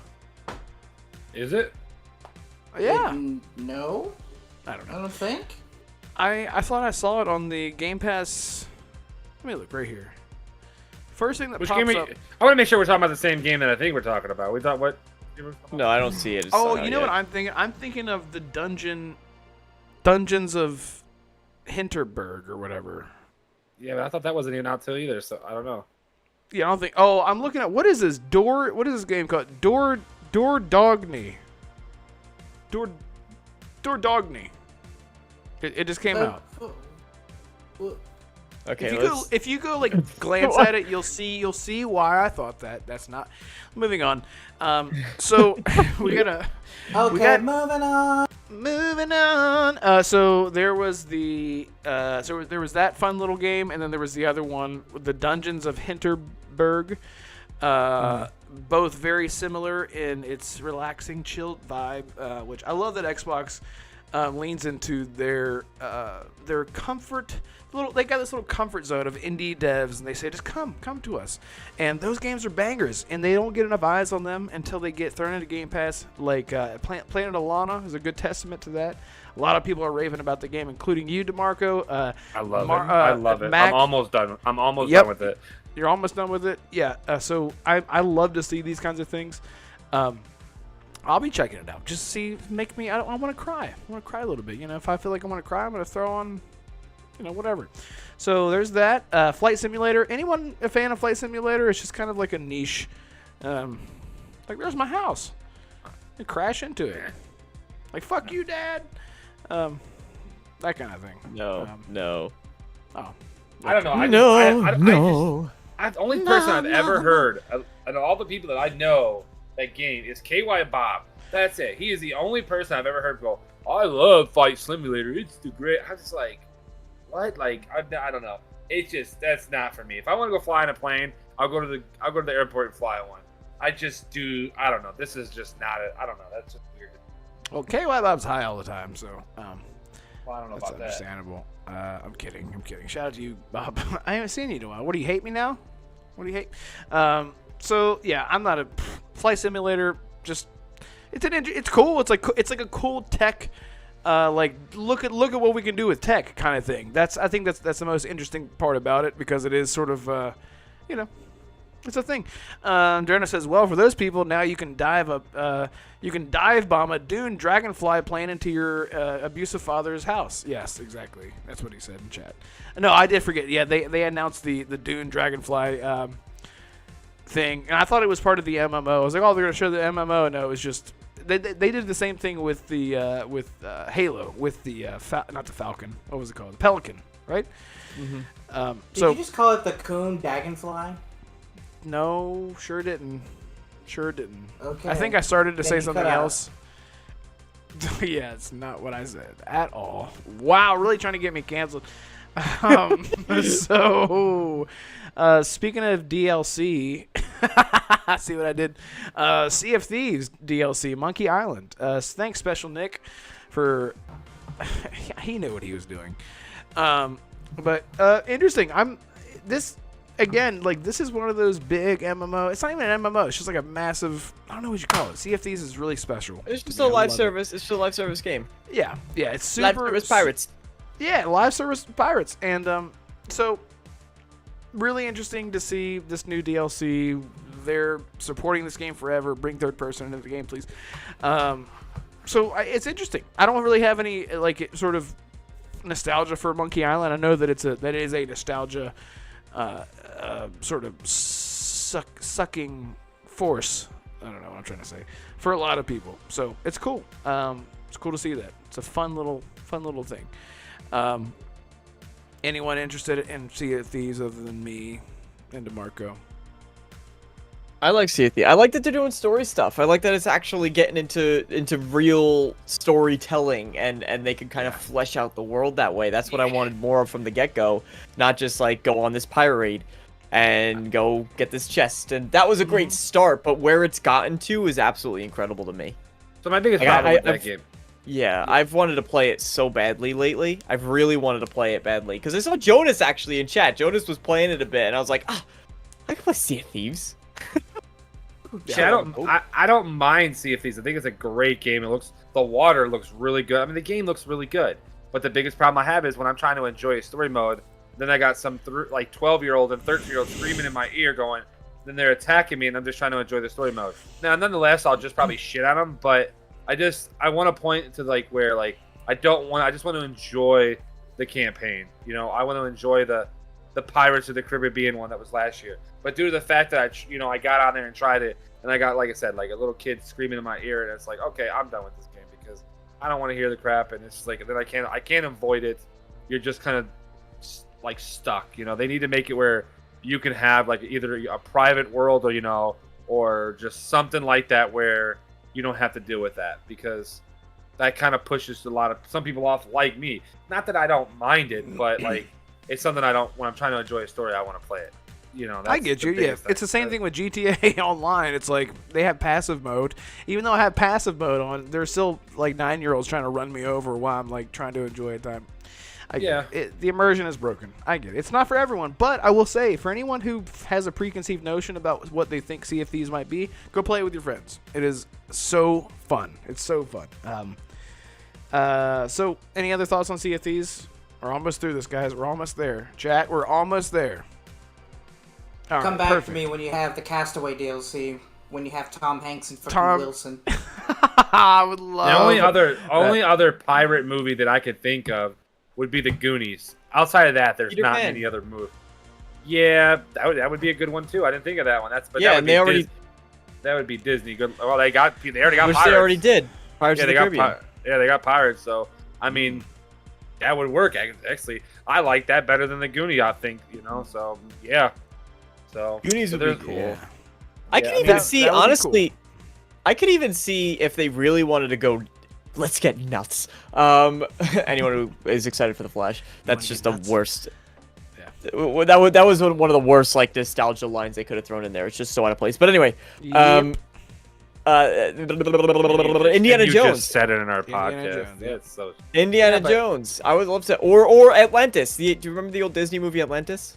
Oh yes. Well, yeah, Atlantis would be good just in general. You don't even need to make it as a movie. But I could see an Just- Indiana Jones ones, and Yeah, Donnie, there's a couple.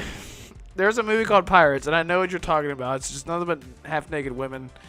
Let's go. That art style? Yes, hell yeah. Use nipples as a weapon. I would love that. So anyway, Treasure Planet. Jonas, the Treasure Planet. Yeah, that's another good one. That could be That's a good sick. one. Damn, we're getting real Disney now. So speaking of Disney, Path of Tower. I deleted something. I think I didn't want to do it. Towerborn. Immortals. It's called Sorry, Immortals. Towerborn? 33 Immortals. Okay, I'm gonna start off with this. I don't even have 4 friends that can constantly be on. How the hell am I gonna get 33 people? I do hope they have a matchmaking system, or whatever you want to call it. I don't know how you would even apply to do it, because people would drop in and out so much. You got people that don't like, they'll play for 10 minutes and quit. I don't know. That's just too many people, I think, for one game if there's no matchmaking. So let's see. Hopefully they do that. Game looks good. Game looks actually amazing, very good. But hopefully they have an online service where you can join and do a server or whatever. Oh, this guy's looking for people that are over 18 because I don't want to deal with a 12-year-old that's screaming in my ear when I'm trying to enjoy a game, or stuff like that. So it'll be cool for like content creators who want to do something with their community, and they could get 33 people. I was thinking that, but Yeah. even then, unless you're like a big boy streamer, like I'm talking like you're getting thousands of views. How many people are gonna join? It's rare. I watch these Call of Duty guys do it and these other things, and they'll get like 20 people in a lobby, and then they're struggling to get that 20 people. Like, I don't know. It's just 33. I don't know. Like I said, maybe they have a plan, and they're I'm sure they have it all figured out. So, but the game, like I said, looks good. Mhm. Assassin's Any other Creed, thoughts I on know 33 that. Immortals? Nope. Good. Path of the Goddess. Oh, that looked like a fun little thing. I was didn't that know what the CGI hell I was game, looking at. I was like, is this Onimusha? Is this what'd you say, Mac? You're like, is this Monster Hunter? Or no, I think it's Oh Assassin's yeah, Creed. okay, that's Yeah. that's right. I remember Um, that game. So I don't even know Yeah. what it is still. It just I don't know what it is. But yeah, I don't know what it is. It just looks like I think if you it's from Capcom, so I think if you like Monster Hunter or something similar to Monster Hunter, this is going to be your game. I don't think it's going anywhere else with it. That's just kind of where we're at on that. But they didn't show enough. There's just not enough to like fully give a good description and be like, yeah, this game is, oh my god, this game's going to be a 10 out of 10 and it's going to have the best fight scene, when they really didn't show enough to even give it a decent rating or even a rating at all. So yeah. Assassin, any thoughts on Onimusha? Or oh my god. Path of the Goddess. I don't know what is wrong with this. That's what I keep going to. Something's wrong with you today. Yes. I mean, Path of the Goddess. I mean, I don't really know what it is. I mean, I know Capcom lately has been delivering a bunch of bangers, but the trailer did not give me anything to work with. Is it multiplayer? Is it single player? Is it hack and slash? Is it similar to Monster Hunter? Is this a game that might convince Red that all games need to be not just first person or third person? I really don't know. I mean, I know nothing, so I literally have no input. Wait, they showed gameplay though. What do you? I don't. I mean, What? nah. There was third. Yeah, it was no, they all showed like gameplay. third person. There was a lot of gameplay. They showed all the third person. They were casting the spells and using their katana. it just didn't look right. I don't know. I just think they need to show a little bit more. I mean, I'm talking about. Yeah. I want to see like a kind of a Final Fantasy, like how Final Fantasy did. I want to see like a 20-minute video of what's going on, not just the quick glimpses in and out of like the thing. I don't know. It just Yeah, okay, yeah, that's a good indicator that even I might not like it, because I completely forgot about that segment where they actually did show the gameplay, so I don't know. it was like, Like yeah, Mac said, it was just, they probably just need to show it. I mean, to be fair, Mac, they kind of already have their own Final. Don't you think Dragon's Dogma is closer to Final Fantasy? yeah. Nowadays, Yeah. Yeah, nowadays, yeah. I mean, I don't know. It just looks like a souped up Japanese Monster Hunter to me. I don't know. Like I said, Monster Hunter is where I'm gonna go with this game. If you like Monster Hunter, you'll play it. I didn't like the last Monster Hunter, but I think it was called Worlds or whatever. I can't remember the actual name of it, but I like that one. But Monster Hunter is just a unique game to play, so hopefully it plays a little bit better. Yeah, I just had to see it in action. It looks like a hack and slash game, but again, what's the loop? You know, we don't know what the loops. What was that battle royale game that had like the Japanese like samurai fight styles? I can't. Naraka Blade Point. Naraka. There you yeah. go. Yeah, Naraka Blade That's Point. so it kind of looked a little bit like that, but with like a samurais and then the robots, and it's like a little bit of a mixture of that is what it looks like to me. Like I said, it's Capcom. It's probably, we're going Japanese on it. That's where they lead into. Most of the game. Yes. What Now, else we got here? one last one.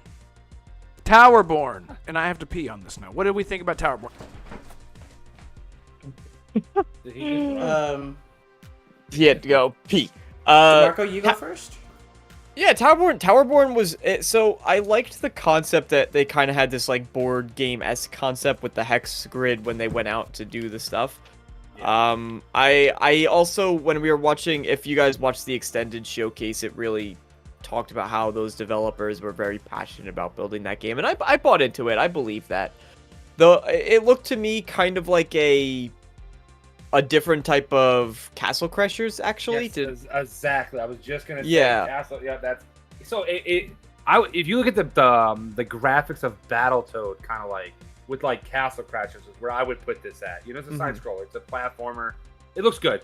I mean, I don't know how you feel about it. So. No, it looks cool, and they were talking about getting the loot, and kind of it is a live service. It's a games as a service title, so it's gonna have the evolving world, and it changes as people play, and that always is a bit of a red flag to me, because when those games launch, it's always kind of, you gotta wait a couple years till it feels like it's actually what it should be. So that to me, I kind of go, I'm not eager at it for launch, but who's to say? I'm always hoping that we can get one of those a live service game that comes out and feels complete. We haven't. I don't really feel like we have, but I'm waiting for the one game that does. See, I didn't know it was live service. I didn't watch the extended show, so I didn't really. I watched like the first 5 minutes and passed out on my truck. Yeah, I don't know, man. That brings it down a big notch for me. I don't know. I hate live service games anymore. It's just they're irritating my soul, and they're not going anywhere anytime soon, unfortunately. So we're kind of just stuck with what it is. So that's stupid. Damn it. Yeah. I don't know. All right, Red. What about you? How's your pee going? Well, Is it going great? Assassin. Towerborn. I mean, did they say if it was single player or not? Can you play by yourself? No, it's 4-player co-op. I thought.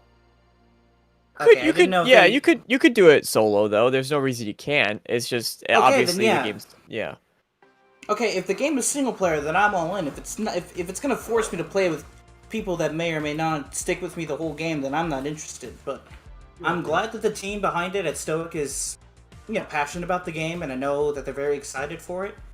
I'm glad that Xbox is once again proving that their diversity is their greatest strength with the types of games that they're supporting. But I don't know. Once again, I need to know more. Maybe I'll watch the extended showcase after this. But right now, I'm with Mac. I'm kind of on the fence, just a little bit. That live service kind of put me down. I don't think games like this should be live service. I just do not. It's hard to get. Normally we'll say 6 months from down the road when this game comes out, we'll be calling it Roller Champion 2.0 because they're just going to drop it off, because after people play games like this for a month, they'll stop playing it and there won't be nothing to it. So I don't. That's yeah.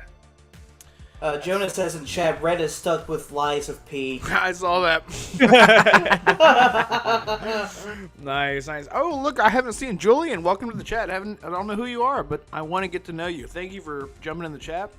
Hit the like button. Sub if you haven't. We're live every single Tuesday, 6 p.m. Eastern Standard Time. Thank you so much for being here. And yes, I dipped hard. I'll do that at least twice a show. Because I'm stuck with Liza P, as Jonas says. Yes. A nice guitar. Oh, thank you, Michael. Yes. They're very sentimental. And everything did come out okay, Michael. Yes. Have you guys ever seen that meme of the dude? It's like how gamers pee. He's like, bro, be right back. And he like runs to the bathroom, and you hear, and he's like back to the computer by like 5 seconds. Anyway, so the time has come, everyone. Everyone in chat, if you know what I'm going to say, what it's time for, it's time to talk about the thing. The ding-dang thing that happened. The only thing the whole world was on fire about. All the Sony ponies screaming into their pillow when they went to sleep that night, trying to put on a strong face, and then they went and just broke all their stuff, and then blamed it on their current president. And so what we're going to be talking about now, Starfield. Finally. Mid. Finally. Finally. Mid, he says mid. God. All right, I hear you, Dreamcast guy. So, it's time to talk about this. Man. Crack is whack. Sorry. I don't even know where to begin with this. I'll just say this at a broad. Now that I've like calmed the hell down, I have never. No, Yodani, we're not doing the description this week because it's just we're trying to chill out.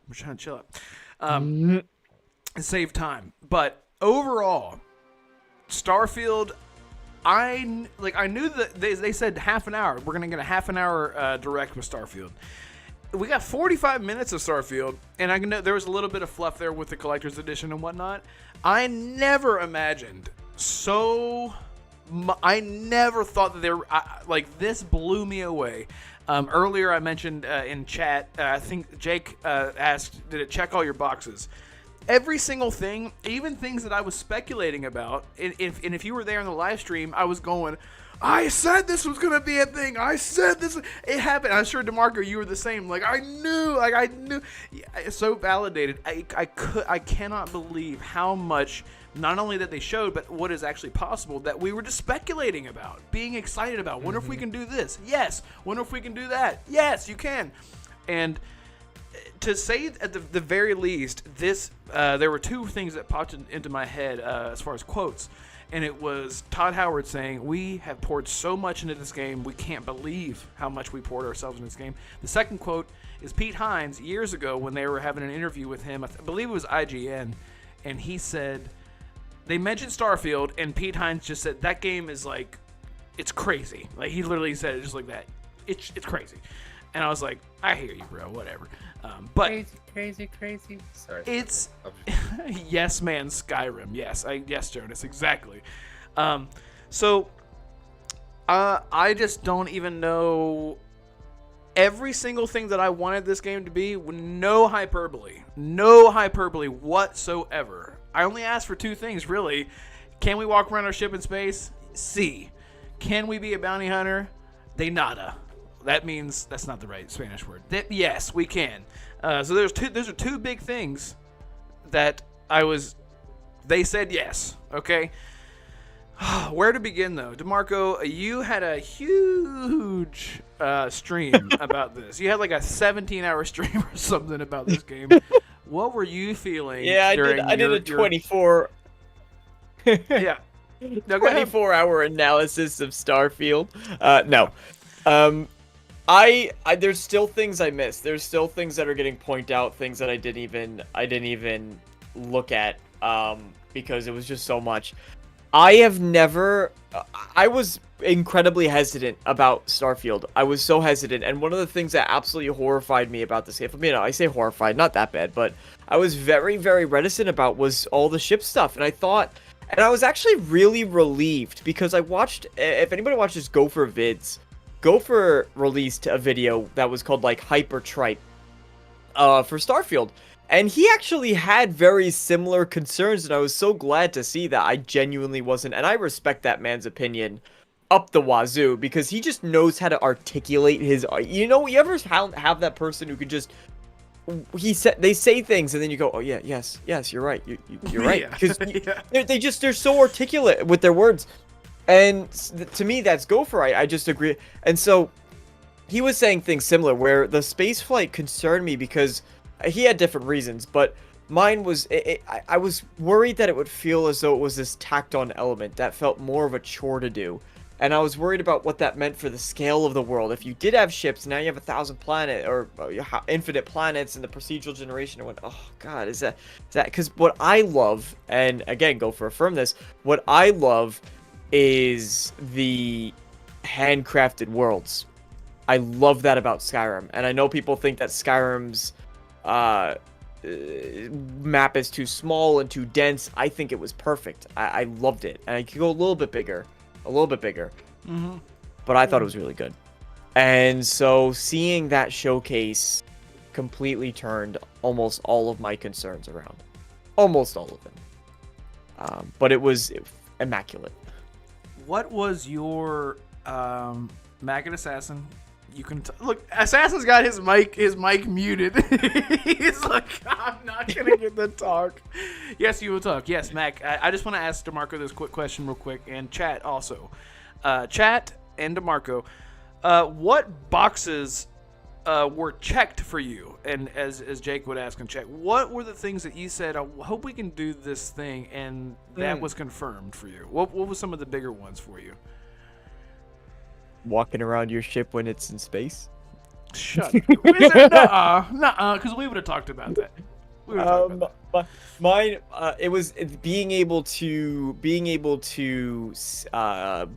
board the ships, and like I was really curious as to whether or not you could just dock on certain ships. And when they showed off the fact that you could hail every single ship, and then you could have the opportunity to either rob them, or you could just trade with them, and then you could disable and you had to get a special perk for it. They showed that, but you could target individual systems and disable and then board them and go on and steal the ship and fly it away and keep it as your own. And I was like, oh my god, that is, no, I have it. Those few snippets that were so gorgeous. When they were flying in space. And again, I was so hesitant about the space stuff, and it amazed me. But they had a million laser blasts going on. And they were all the different colors. They were purple and white and red, and they said, yeah, we want you to feel fear. Oh, that was juicy. And you could just reenact these Star Wars battles, and like, oh my god, I want all the Star Wars ships modded in, and just to recreate Episode 3. That got me when I saw that much stuff going on in space on screen at a time. Because the original gameplay, there were like 3 ships popped up, and then they blew up the ships and then flew away. I don't know who did the first gameplay versus who got the footage for this gameplay. Like, did they fire the other person? Because this was so much better.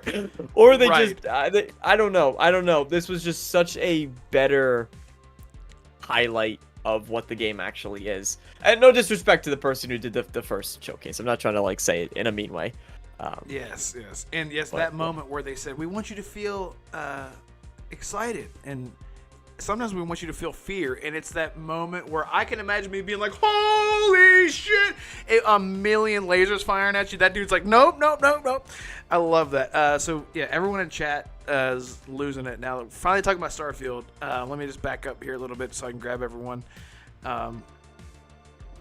Oh, here we go. Yeah, Jonah says, I've got to have every molecule. The word fan. Hiya, Zora. He said, by Vectera. Here, next to me. By the Terra. I can't believe it's you. And by the way, Vectera is a deity in the Starfield universe. I believe that's a serpent god that they worship. That I think it's part of the Red Mile. I'm pretty sure. No, there was a serpent. There was a serpent religion. Right. So I think Vectera. What? Yes. So I believe that I know. Get Lex in here. Now that we're talking about Starfield, actually Mitch should be here. That son of a Mitch. Oh, something's loading. What is? Oh wait, Bushido, you just screwed me up so bad because you said I'm the only one getting the, and then I didn't know that was an emoji. Anyway, so Max says only reason I'm here. I don't know what's happening. Bushido says Mass Effect Field, Arcane Realm. What's up, buddy? Thank you for coming back. Starfield genuinely. Could genuinely be the best and most ambitious Bethesda game ever based off of what we saw and how much passion BGS is very clearly pouring into it. Yes, exactly. Jonas with the Yes Man Skyrim, that stream was packing. Absolutely. Michael says got to watch most of that. I guess they're talking about the actual Starfield Direct. Yeah, Gopher's the GOAT. Let's see. Sorry, I'm trying to get to everyone real quick before we move on because I know everyone started jumping in when we started talking about. Yodani says that he's most excited. All the boxes that were checked were jetpack shooting, jetpack fucking, pleasure planets, and most of all, it made the ponies big mad. Yeah, it did. God, man, I hate the toxicity in the console wars. But man, is it fun to watch people be so silly. I don't know. It's insane. Jonah says this is where the fun begins. That was my Anakin impression. Michael says mag guns. Yeah, that's right. They had the electromagnetic. Those guns look like they'd be very, very painful with the needle like. Arcane says, bro, seeing the adoring fan after all these years was the best time. Yes. Yeah, Jonas says, Mitch, where are you at? So there. So look, we're all caught up. We can go into this. And Assassin, you better come out of your corner. I want to hear what made you excited for Starfield. Were you surprised? Were you? You're muted, by the way. Were you? Because you were kind of screaming a lot, and I was very surprised by that. So, but I think we all were, because I think even like DeMarco and I, being like, we're waiting for this game pretty much our entire lives. It feels. Both of you guys seemed very, very surprised by what they were showing, and I think that's sort of the big takeaway, even with the modern audience. So, Assassin, what really stuck out to you in this? What got you really excited? The first thing that pops to your head. Before we get into Starfield, two things I just want to say.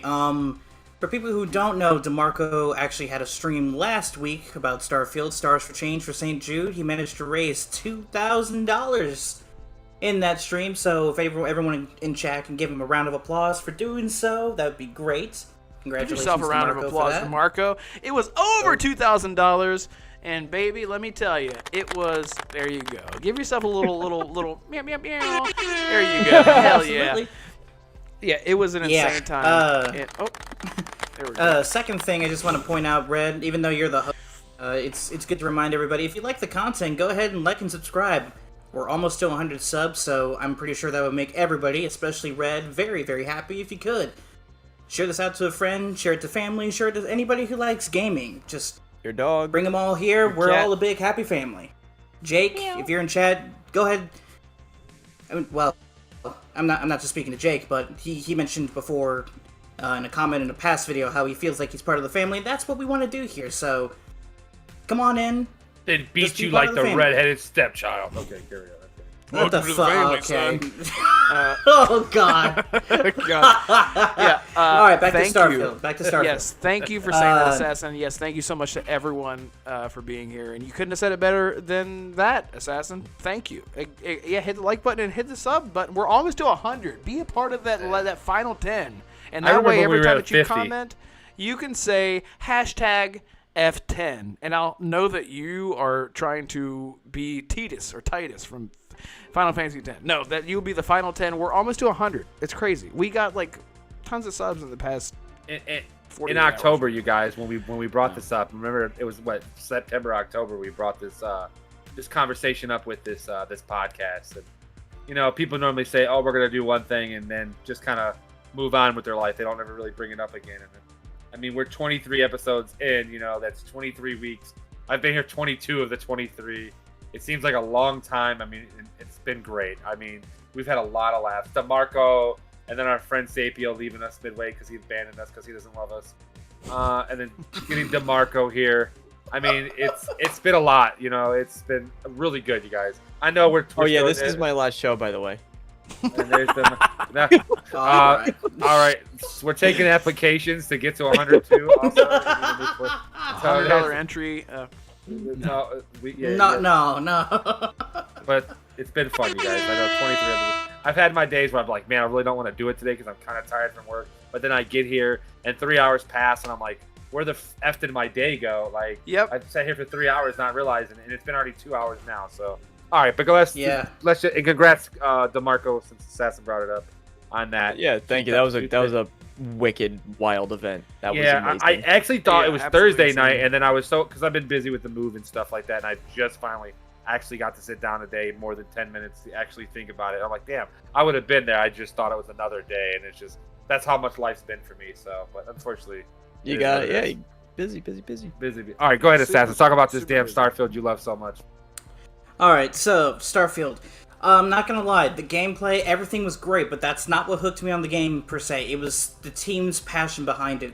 Getting to hear what everybody at the team at Bethesda likes about the game, from the lead quest designer to the lighting artist to the technicians to the level designers. It was all so magical to hear what the team at Bethesda is doing. I know a lot of people like to give Todd Howard the credit, but it is the team. Everybody there, everybody working there, just did an amazing job showcasing this game. The thing that stood out for me from the game specifically was just how immersed you can feel in the world, and that is what Bethesda is known for. You know, like EA, they're known for for their microtransaction BS, even though they're changing ways from that. Ubisoft, their games, they're known for being overbloated, like 100 hours, 200 hours. That's if you want to play it. But Bethesda, you want to feel immersed in the world. That's what Bethesda is famously known for. They did it to me with Skyrim. I remember back then, I was just a kid. I think I was 10 years old, maybe 11 or 12. I forgot when. Age comes with time. Yeah. But I remember watching a friend, his dad was riding Shadowmere all the way up to Solitude, and I was like, what game is this? And then I secretly started playing it with my friend. Got about 2-3 hours in, I was like, okay, I want to play this forever. That's just the type of game that Bethesda does really well. The thing with Starfield, aside from being immersed, was just how upgraded it felt, you know? Like, everything from Skyrim and Fallout, it felt a little bit static, it felt a little bit clunky, and, you know, the stories and the characters were good enough to where you can ignore all that, but it seems like Bethesda managed to fine-tune it to where it's either not noticeable or it's just not there at all. Mm-hmm. And I gotta admit, seeing the adoring fan, that was sure as hell a surprise. I'm like, Great! I know who our first murder victim, everybody's first murder victim, is going to be. Blasting his ass. I don't give a fuck. Yeah, man. It's just everything I wanted in a Bethesda game. To see it, you know, up close and personal for 45 minutes? Like, Jesus Christ. I thought it was only going to be like 30 minutes. It was like 1 o'clock when it started. I'm like, wait a minute. They're not going to spend the rest of this 52 minutes on Starfield, are they?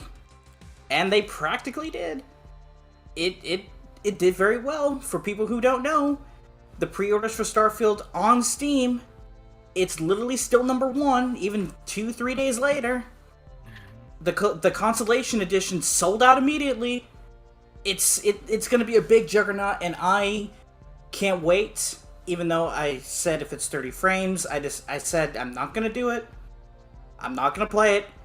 But, you know, after hearing Todd and his explanation, like, oh, well, it was a creative choice, and, you know, the game is very, very big. It's obviously Bethesda's biggest game ever. You know, a lot can happen with an engine, especially with the Creation Engine, which we all know isn't exactly the most stable engine in the world. So, I'm going to forsake my 30 frames per second debates, and I will be joining the rest of you when Starfield launches on September 6th. Yeah! Look at that! He did Only it! because he got the controller. That's That's why he's feeling pressured. Yeah, so Assassin actually did win the Starfield controller from the stream, the aforementioned stream, Stars for Change. Rigged. And it literally was random. It was so random. I know. Let me ask you: Did you just do like a random generator, or did you do like a will? It was no. It was through so Streamlabs OBS has a giveaway bot built in, and everybody just had to hit !raffle, does all the work for me, and then I just hit and then I just hit pick winner, and it just so happened. It was really funny how it worked out because it just so happened to be Assassin. And then it also just so happened to be this other subscriber of mine who's supported the channel monumentally, and he won the other thing too, and he deserves it because he's super chatted like just an obscene amount, which is just an absurd amount of generosity from him. So it deserved to go to him, and that was right after I said that he would get a controller too because he donated I think $500 during that event. So I was like, all right, we have one more controller to give away. Yes, yeah, Chris. That's what I thought. I was like, we have one more controller to give away, and people in chat were like, just give it to Chris. Yes, I was like, I'll never forget, man. That was and then immediately after, he won the $60 gift card. Yeah, he deserves it. That was.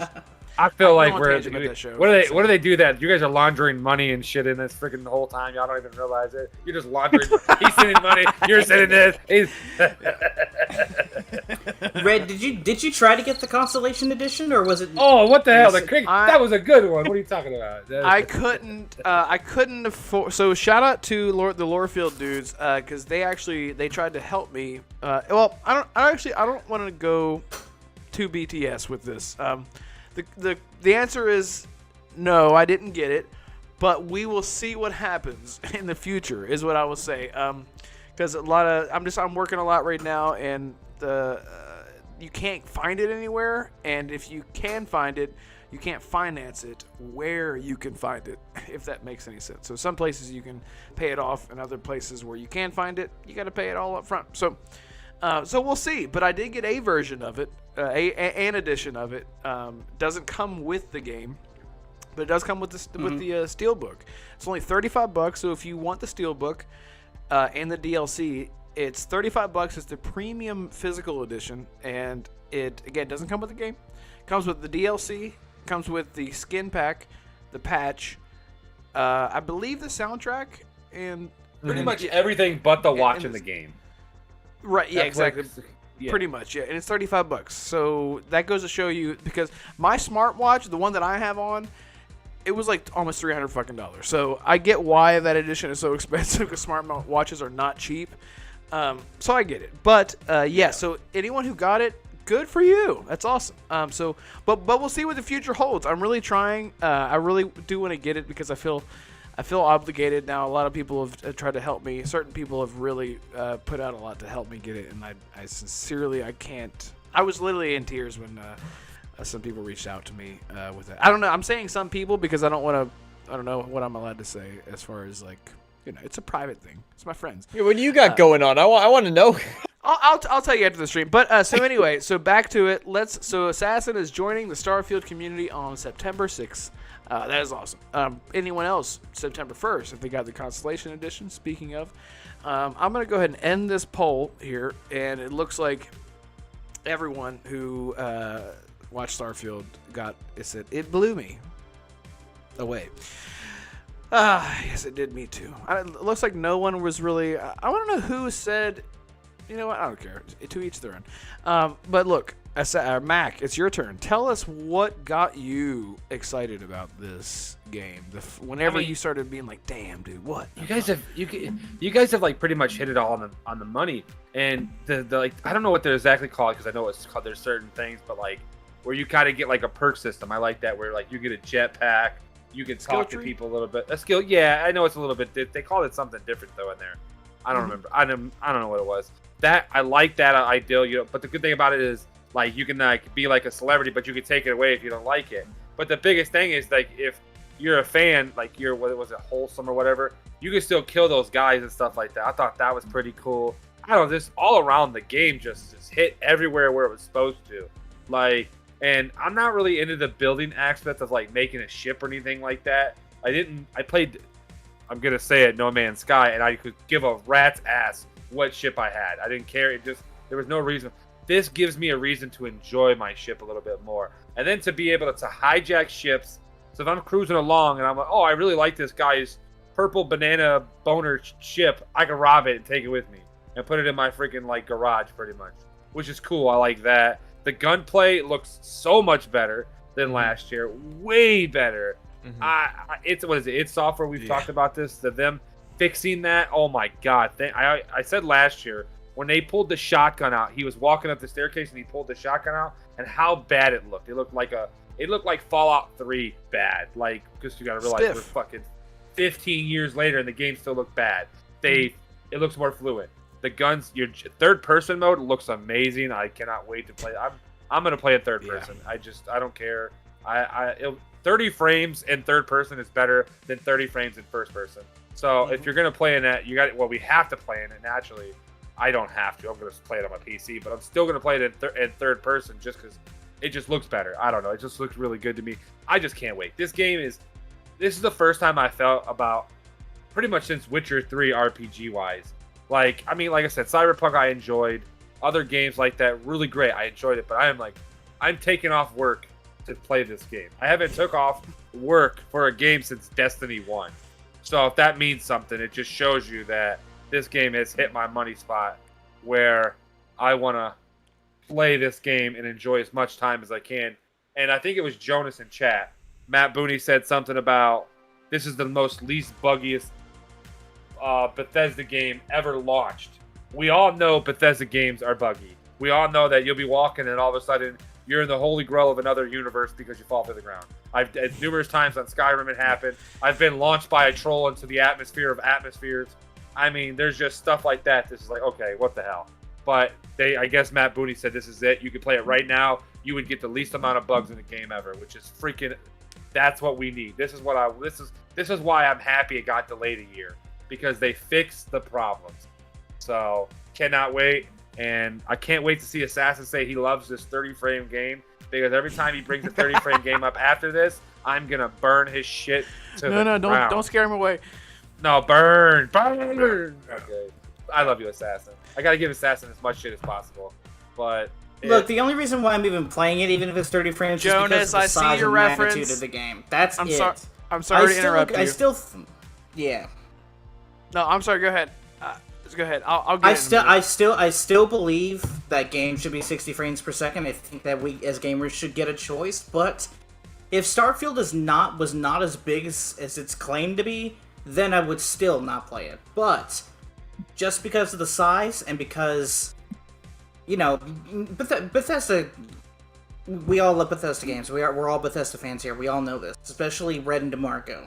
For God's sakes, most of their content is based on Bethesda. I knew if I didn't play it, then they would eventually kill me. But that's not the reason why I'm playing it.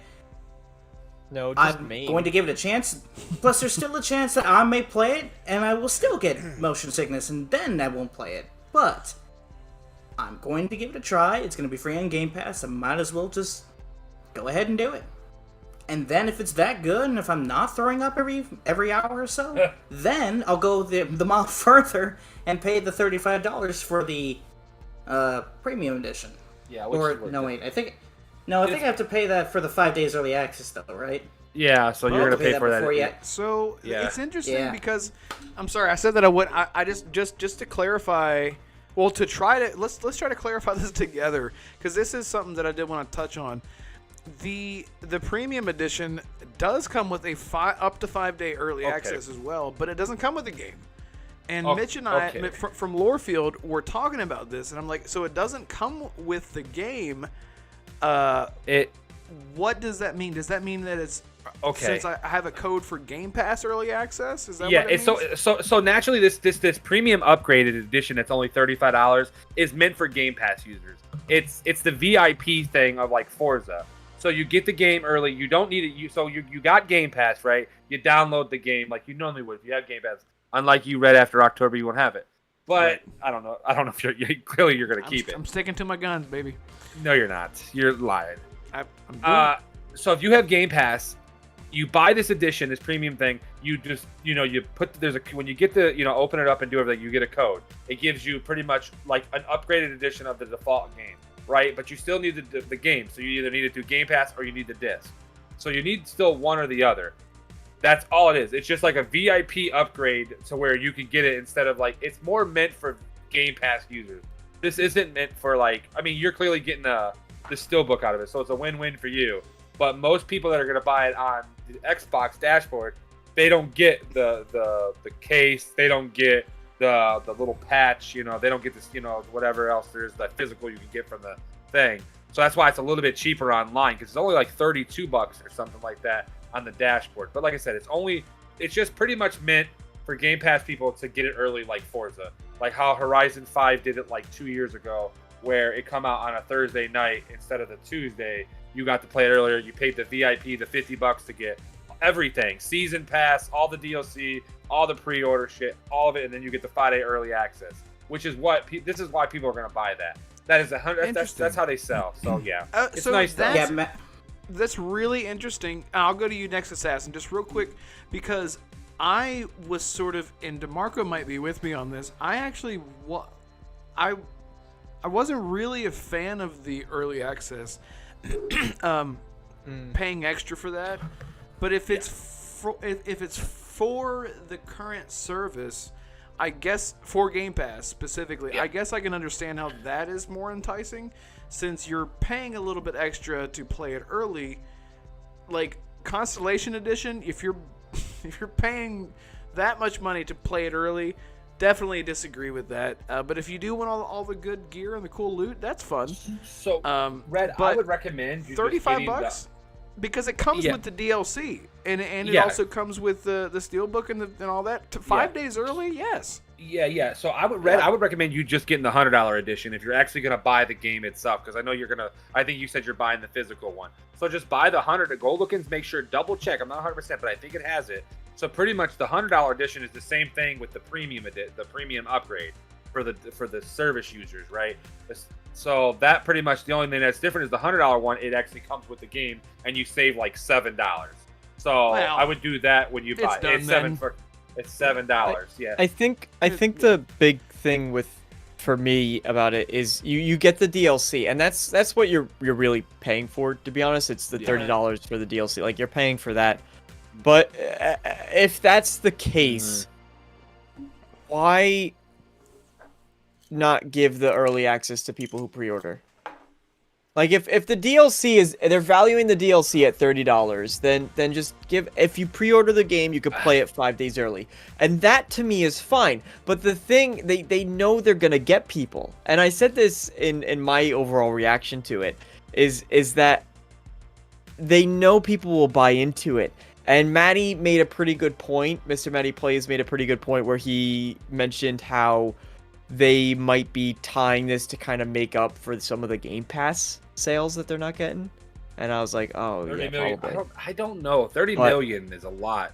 30 million times 10, we'll say naturally. We're not going to put the 15 mark on it. They're making they're making $300 million a month, naturally, or close to it. We'll just say, but that's a lot of money. Now you can get $30 million a month plus $30 million. You say, let's say, I don't know, 10 million people play Starfield on Game Pass. Maybe, let's say, 1 million people play Game Pass on Starfield times $30 to get the upgrade. So you play 5 days early. Oh yeah, it's like a. I don't really think it's more just about. I think the DLC is only like $20. I think the reason why I'm buying it is not because of the DLC, because clearly I would have waited to buy the DLC. I'm really only buying this naturally because I'm not waiting 5 more days. And they know that. And I'm not going to sit here. I'm not going to sit here and hear Red going, man, this game's the most amazing game, and Assassin going, man, I can't believe I'm playing a 30-frame game that I really like. And then you going, man, this game is freaking amazing. It's the best game. I don't want to be sitting here going, oh, I'm going to twiddle my thumbs and I'm going to wait till Tuesday. Right. Exactly, and they know that. And I'm actually surprised it's not more. The $30 is actually surprised. I'm actually, like I said, Horizon 5 was $50 for the VIP thing. But their DLCs are like pretty huge too. So who knows how big this DLC is gonna be? You're talking about whole new expansions with Forza. So I don't. Yeah, it's like one of those weird subjects. I understand why people are buying it. It's the early access DLC. You get money on it. You just go. But I think if you're 50-50 about it, go buy the physical stuff. You get all the physical stuff with it, and you still get the same shit. But if you're game sharing, go half on it with somebody. Spend $15-$16, you're good. You know what I'm saying? Because this goes through game sharing too. So some people are gonna game share and only pay $16. You know, so I am worried.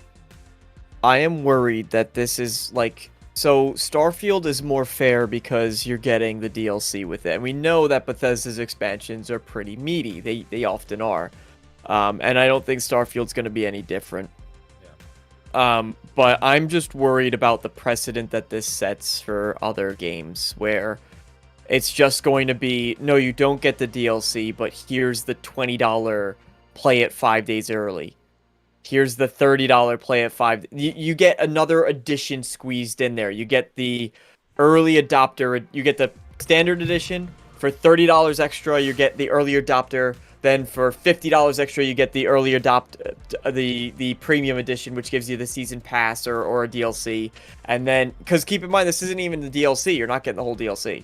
You're just getting one.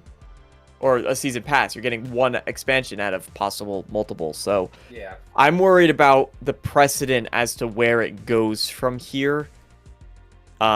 Is my concern.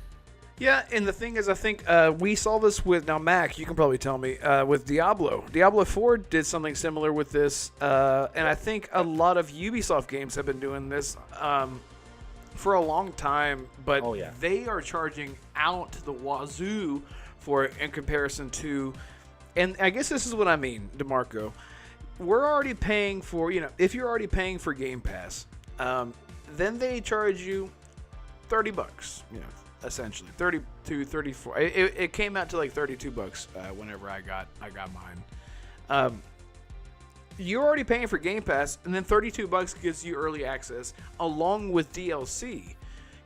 We're not talking about games that are charging golden editions, EA, Ubisoft, $100+ to play a game 2 days early. Wasn't it 2 days early, Mac, for Ubisoft and Diablo? So a lot of games, no, Diablo was 5 days also. So like a lot. Okay. So actually, in reality, it's still around the same for Starfield. Starfield is still around the same thing that these other games or companies are doing. They're doing that $90 to $100 range 5 days early. 2K does it. Diablo's done it. I think Assassin's Creed did it the 1 year. Call of Duty. I think, Call of Duty's done it once or twice. Companies have done it. But like I said, it's one of those things where they get gamers, they get people like me, they get people that I really want to play this and I don't want to wait because my friends are going to pay for this, so I'm just going to pay for it too and just take the bite it. I'm just going to bite it. You know what I'm saying? Whatever. It's only $35. I get to play it 5 days early. I'm taking off work. I get to enjoy it. Okay. I'm just real quick, Mac. Just so you understand what I'm saying. The difference is between these AAA, these big ass companies. I mean, obviously Bethesda Game Studios is big ass company. The difference is that Starfield is charging for these special editions, but there is still Game Pass, and usually I'm not really a huge defender of Game Pass. I think Game Pass is amazing. Just hang on real quick. In this case, you're getting Starfield regardless. If you have Game Pass, $15 a month. If you got Ultimate and everything, if you spend $30, $35 at the max, you are playing this game 5 days early. Yep. On the other hand, you have other games like Assassin's Creed, Ubisoft games, and like Diablo 4, for example. You have to pay full price for those games, and on top of that, the extra season pass that is upwards of over $100 to own the game and to have early access to the game. So that's the difference. So do you understand? So I do understand what you. Okay, I get what you're saying, but you got to understand, Bethesda is a first-party studio to Game Pass. Diablo is as of right now. Diablo is not. So and Ubisoft is not, and EA games are not naturally first-party. So the reason why the deal looks so good to be true is because Microsoft is making it look that way. Activision doesn't have a streaming service. Ubisoft does have one, which is the shittiest one of them all. Like, I'd rather pay for Netflix than that shit. These companies have, a lot of them don't have. That's the big thing you're looking at. All the games you announce, like I said, Bethesda, Forza, both are, Forza, Turn 10 and all them with Playgrounds. They're all first-party studios. So Microsoft kind of like goes, let's do this, get this early access. They're only going to be paying naturally like $45 for this game, but you can't do that with Diablo. So naturally, they would have to put Diablo in Game Pass or put it in a streaming service to get that quality, to get where that's at. Now, the only thing that's really different is the DLC. Yes, we're getting one expansion with the DLC. Diablo doesn't do that. They just give you some poo-poo skins and carry on. So there is a little bit of a difference, but I think it has a lot to do because of it's first party, and that's why we're getting. And Game Pass is ran by Microsoft. It's ran by Xbox. They run the show, so it's kind of like that. Now, like you said, if let's say they put Assassin's Creed Mirage in there, oh well, it's Game Pass day one. Okay, but pay $10 if you want to play 5 days earlier. People are going to pay that, but it's got to be because you're paying for the service. You're not paying for the game. You're paying for the service. You stop paying for the service, even though you paid for the upgrade, you lose the game. So it's it's each of its own. That's the reason they do that is they want people to keep paying for the Game Pass because that's the trickle down effect. Okay. You pay 4 months of Game Pass Ultimate at $60, and that's only because you're playing Starfield. You actually pay for Starfield plus everything else, and then it's just kind of a trickle down effect. You gotta. I don't know. It's kind of weird, That's the only thing. $120 a year, I think is what Ultimate for $10. Yeah, it's 120 or in 160 180 for a whole year. Yeah, 180. Excuse me, for a whole year. I don't. Do they pay tax? Do you pay taxes on that? See, I haven't paid it monthly. 16 for me if I'm paying taxes. Yeah, so you do 6. So you're looking at $193, something like that. We'll give or take. So this is an interesting conversation, and I do want to get everyone's ultimate thoughts on this, so we can move on to the fun part of talking about Starfield. But so Assassin, do you think that this is a really good deal for Starfield early access with the way that their pricing goes? If you already have Game Pass, you're paying $30 for the essentially DLC, for skin packs, I'm getting a steelbook with it. And 5 days early access for $35, and you already own the game because you have Game Pass. Is this better way to do these kind of deals whenever it comes to Game Pass games? Do you see this kind of thing moving forward in the future? Is this better in general than games being charged $120 to own the game and also having 5 days early access as incentive?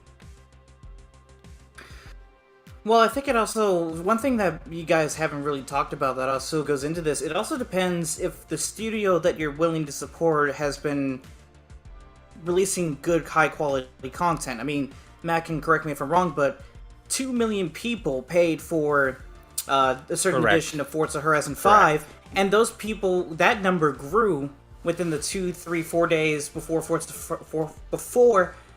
Horizon 5's launch, yes, there were 10 million people in just that first week. Now, we all know that Bethesda, they've had some troubles as of recently, not Bethesda Game Studios in general, but just Bethesda as a whole. So I can see why some people are going to be hesitant, but I guarantee, like Max said, one or two people, one or two of your friends are going to pay for that 5-day early access. You're not going to want to sit there in that party for 5 days, hearing them talk about for so many hours how this game is so good. You're gonna take a bite of that apple. Whether it's day 4, whether you have 3 days left, 2, 1, maybe even 12 hours left. If it's that good, people will be driven there, they will pay the extra money, and then they will do it. Now, is Microsoft going to do this for all first-party games? I mean, when Fable comes out, you pay $10, $20 and you get to play Fable 3 days early. Of course I'm going to pay that. I mean, like I said, Playground games that deliver high. Now, if Blizzard, let's get this fact clear, because you guys said Ubisoft, and that was kind of ticking me off a bit. But if Blizzard was a part of Microsoft at the time, and then they decided to do the 4 days early access like they did before, a lot of people would have been hesitant to jump in at first. But I guarantee you, once those people jumped in on that first day, word of mouth spreads. This is a Game of the Year contender. Blizzard Entertainment is back. This is the best Diablo game ever. More people are going to want to bite that apple. Like I said, whether it's 2 days, 3 days, 1 day, they're going to go into it. Now, that being said, if the quality's there, people are going to jump in, and I think it's a great avenue. How many people do you guys think are going to jump on this bandwagon? If Forza can get 2 million people before the game's launch, imagine a game like Starfield. I guarantee you, they're going to have a card ready like Tears of the Kingdom. They're going to have probably 10 million people. I guarantee it. They're going to probably have 10 million people jump in on early access before Starfield's launch. I guarantee it across Xbox, PC, and Game Pass. I guarantee it. It's going to be that big, and once word of mouth spreads, more people are going to get into it, and some may even think, you know what, I'm not going to just pay for early access, I'm going to pay for the full game and early access. It just depends. If Microsoft keeps this trend going, and the content where if you are going to get some content and early access, if it's that good, people will be driven to it. More people will buy it. And in the end, it'll be every first-party game doing it, and more people are going to be doing it. It's a win-win for Microsoft. You get more Game Pass subscriptions, you get more people buying that DLC or that early access, and they may pay for the full game. It's just a win-win for them. And to be honest, not exactly the most anti-consumer way, but then again, you're only paying $35 on top of 10, maybe? At the most, you'll be spending 50, at the least, you'll be spending 40 or 45. Most people can't really buy a $60 game every month, so that you're still technically saving money per se. Just not as much as you would like. But then again, if the quality is there, you won't give a damn by the time your bills come back. You're not gonna care. Great thought process there. It looks like the majority of people actually bought the premium, and then right next to that is Game Pass. It looks like premium might be the one that's grabbing people, which is great news to me. I didn't know. I was actually curious about the how that works. I guess you enter a code and then you get it early access on Game Pass, and then you don't technically own it. You just get early access via Game Pass. So that's really cool. But it is something to be said. That was a really good discussion about is it scary? The precedent that these kind of companies are setting with what is acceptable, what is possible, what is profitable when it comes to hype. Especially with the pedigree of studios, and you go, I can't believe Bethesda's doing this. Well, you'd only say that if you weren't a massive fan. You're still going to buy the premium to get, early access, Yeah, so they know. They know, and that's just all there is to it. I did it, and I'm buying the game. So what else am I going to do? What am I supposed to do? Like I said, FOMO is a real thing, so it sucks. So let's move on to more Starfield, and let's go to the fun part. We got that. That was actually a really good discussion because it is an interesting thought process. When it comes to how we vote with our wallets, even whenever we're not happy about it, we're like, fine. Michael Thompson says, I will probably do the premium a little closer to launch. There you go. Yeah, $35. $35. Assassin. I'm sorry, I cannot remember who went last when we were talking about the excitement and feature wise. Who were we? Was it you? Everybody Assassin? besides you. It's Max. I think it's Max's turn. No, he went. It's you, Assassin. I'm pretty sure it's you. No, it wasn't me. I think we all went. By the way, I think we all went. So let's just talk about this one thing. And okay, it happened, guys. It happened. And if you want to hear my reaction, you can only hear my reaction, which is the best way that I can describe it. It was such a primal reaction because I didn't know how to react to the fact that you can indeed walk around the inside of your ship while it's in space. And if you know what I mean by primal reaction is because I didn't know how to feel. Like, it was such a literal, like, I didn't know how to feel. I didn't know what to say or how to look or how to move. I just was making noises, and I was so excited. So on our live stream. You can check that out. Go to 1 hour, 41 minutes, 0 seconds, and there's my reaction of it. So this sort of opened up a huge level of immersion when it comes to Bethesda games. Well, just the fact that they could pull this off, I still can't believe it. So the Home Away from Home is confirmed. They talked about not only. By the way, I was actually wrong. I was right, but I was wrong because I mentioned the fact that the ship was one rectangle, and so you have this one rectangle that you put pieces on all over, but the interior would never change because it's that one rectangle. I was wrong, but I was actually right. But what I was wrong about is that you can add habs, or those rectangular pieces, to your ship and make your ship even bigger, and the interior therefore is extended. Incredible. So what did we think about that? What did we think about the fact that you can literally live inside your ship and just never leave your ship if you wanted to, like as far as like never going back home? The idea of customizing the interior of your ship, just the interior of docking the whole shipbuilding thing in general was insane. But anyway, whoever wants to go first, you just take it away. DeMarco, you're fidgety. What you want? You want to say something? I just like that you can literally build Gundam spaceships. Like that, it's Yes. it's so ridiculous. Yep. It's absolutely ridiculous. But Bethesda said, no, let them do it.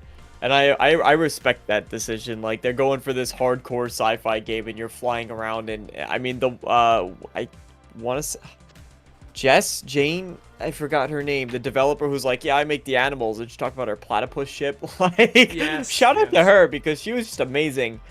Yeah, That she stuff was. I love to see. And I think the whole, again, the ship and space stuff was the thing that I was most hesitant about, and having the crew and putting them to the different areas of the ship and bringing them on board and the interactions that you'll get, and having I think it was you, Red, that maybe brought this up, or it was on Lorefield perhaps, that I was watching the Lorefield podcast today, and that just having all the crew together instead of like in all these it was you, because That you were was me. referencing it Yep. in relation to Mass Effect. Yep. Instead of having it in all these disparate separate elements, they're all together, and Yeah. to have the intrigue of putting someone like Sam Coe, who mixed with and then Mitch brought this up, having someone like Sam mixed with someone like Sarah, and if they get in the way and they ask you to like subvert one another to kind of Yep. do what they want you to do, and you have this super interest, and is that going to change based on who you have the ship? Are they going to respond based on who's on the ship? So Sam's going to have different things to say if Sarah's on board versus if like only Vasco is on or Vasco, excuse me, is on the Yeah. ship. Yeah. So like the amount of potential there, and I'm not expecting that. I'm just thinking of the possibilities of it, and if they don't do it here, then I'd want to see it in Elder Scrolls 6. Right. But they nailed the ship stuff. Can we at least get the fucking Starfield first? Jesus. No, sorry, okay. That's fine, Marco. He just brought up Elder Scrolls 6, because I don't want. I want that right, more. right. I just want that more than anything. So. I want Elder Scrolls 6 too. Don't worry. Yeah. But this Yeah. is definitely gonna. Starfield has piqued all of my interest at this point. Yeah, and the interesting, you brought up, like, what if Sarah Morgan is like, are you sure bringing Sam on is a good idea? And then it's like, don't make me feel conflicted, but I would want that. I would want Yeah. some people to have, because it happens in Mass Effect, you know, like, Yeah, with Miranda and Jack, and With- it happens with yep, with, who else? Presley and oh my god, Tully? Ashley, and just any alien, pretty much. Ashley and everybody. Yeah, like, but then Ashley does come around. Well, no, sorry, no spoilers. Anyway, but Legion and Tully, that was it. Legion and Tully. Legion, thank you. Yep, Legion. That's such a good one, because that's like mortal enemies right there.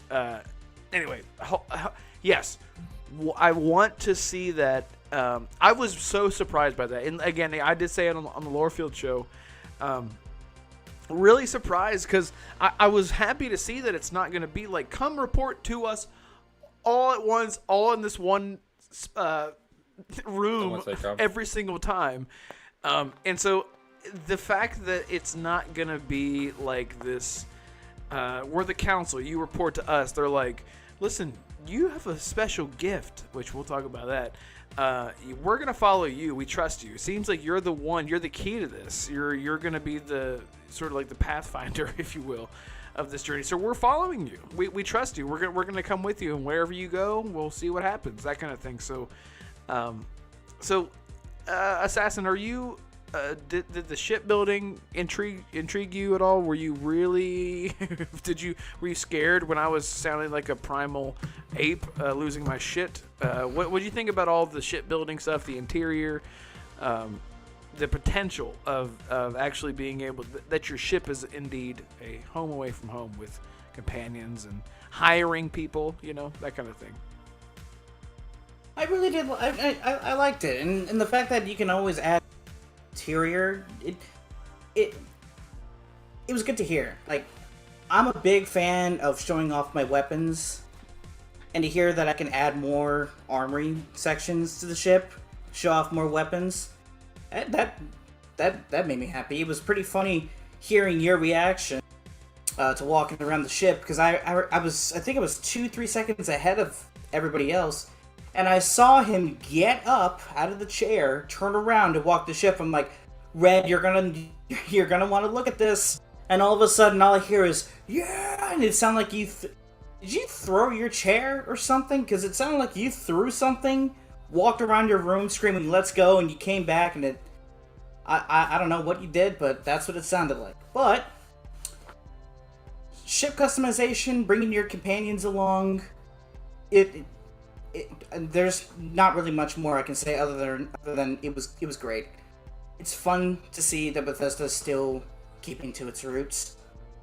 A lot of people, for some reason, were still concerned about that. But hey, once again, Bethesda putting all the haters in their place and praising all the fans who believed in them. I didn't throw anything. If I remember correctly, in that moment, and I've listened to it because Mitch and them brought it up on their show. You saw it as I was seeing it, and you were like, "Oh, Red, here you go," and then I proceeded to absolutely lose my mind. And the thing is it was never about just walking around the ship. Like, look at me, I'm just gonna walk around my ship forever. It was just about the potential of I just felt like that was that for me was at the center of any true space game. If that element isn't there, it seems like it's a huge misstep and just a glaring flaw that they obviously took care of and they made it happen. It just doesn't make any sense for any space game of that magnitude. Even No Man's Sky missed it. Honestly, they missed it. Every single ship in No Man's Sky it's a one-man ship, and it sucks. And I've even whenever No Man's Sky, even to this day, I've said I would love for them to add. It's a multiplayer game. I would love for them to add multi-man ships, these big ships where everyone can walk around, and everyone's like, it's just not possible. I'm like, why? Why is every single ship in this entire universe built for only one person? So yes, really glad to see that. Mac, were you as hyped as I was whenever whenever all that stuff got revealed? Matter of fact, here, let me do this real quick. So this was me right here. Let's see. See. Oh, sorry. Here we go. This is me. This is my reaction live on the air to being able to walk around. Which is the rigid, hard, function over style, and then punk, which is all about style. You can see that visual style. Okay, Red, here you go. Here you go. All that fucking effort! And like many of the spaces in our game, it is a slightly Okay. Sounds like a Okay, really now bad listening porno. back to it now, it sounded like he was slapping somebody's ass. Yeah, it sounds I like was a slapping really bad my own porno. ass, is what it was. I was going, Sounds let's like a very bad porno. I don't know if we should. Anyway, yeah. So Mac, what did you think about the ship customization and the walking around the ship and the potential? Are you going to be living in space, or are you going to go straight to outpost building, or which you like want to do? Like I said before, I was actually like really surprised of like the way they've done everything, and like it's intriguing. You know, it gives me a reason to possibly try it. You know, I like gunplay. I just want to do missions and stuff like that. But that looks really cool. Like I said, like imagine just taking somebody's ship, robbing it, and then making it your own, and you figuring out where you want to put stuff, or making a Megatron with a big old boner. You know, there's stuff that you could do that, you know, there's a lot of stuff. So yeah, it's intriguing. Like I said, it's one of those things where, I mean, we only seen a little glimpse of it. Oh my God, you know, I'm so I so sorry. definitely want Go ahead. Yeah, it was pretty loud. Hear my own voice 3 times. But yeah, it's definitely something I can't wait to like actually get my hands on. I hate now at this point in time. I feel like I don't need to turn anything on Starfield from now until September, because I've seen enough that it's got me wrapped up. You know, there's no reason. I don't need to see anything else. Just like other games, you know, that I'm really hyped up for. I'm okay with this. I will figure it all out when I get there. So it's definitely. I guess building a ship is on my top of my list right there. I would definitely say that, and to be able to fly, you know, that's pretty sweet. So Marco, is there? We got the adoring fan coming back. We got the ability to dock onto other ships, to be a pirate. Whoopsie. Did you guys expect the ability to be able to actually go and communicate with any and every single ship? What was your who the hell are Francesco? Eat my ass! And thank you for joining the show. I really appreciate you. But the communicating with other ships and just docking on to anyone and just going right up in there. When we heard about being able to do that, and like we saw like that animation, but we never actually saw it happen. Did that surprise you? I know that you talked about this a little bit before, but like the and Mitch from Lorefield also mentioned it too. The minute to minute gameplay when it comes to like I'm gonna go out here and do this quest, and in between. You're going to be running into people, and then grandma is going to come and be like, hey, sweetie, do you want some cookies? And you're going to be like, absolutely not. You're a fucking liar. And you destroy that ship, and then turns out you go down, you land on New Atlantis, and this little boy's like, and you're like, what's wrong, little Billy? And he's like, someone killed my grandma. And you're like, oh, fuck, that was real. So those kind of moments,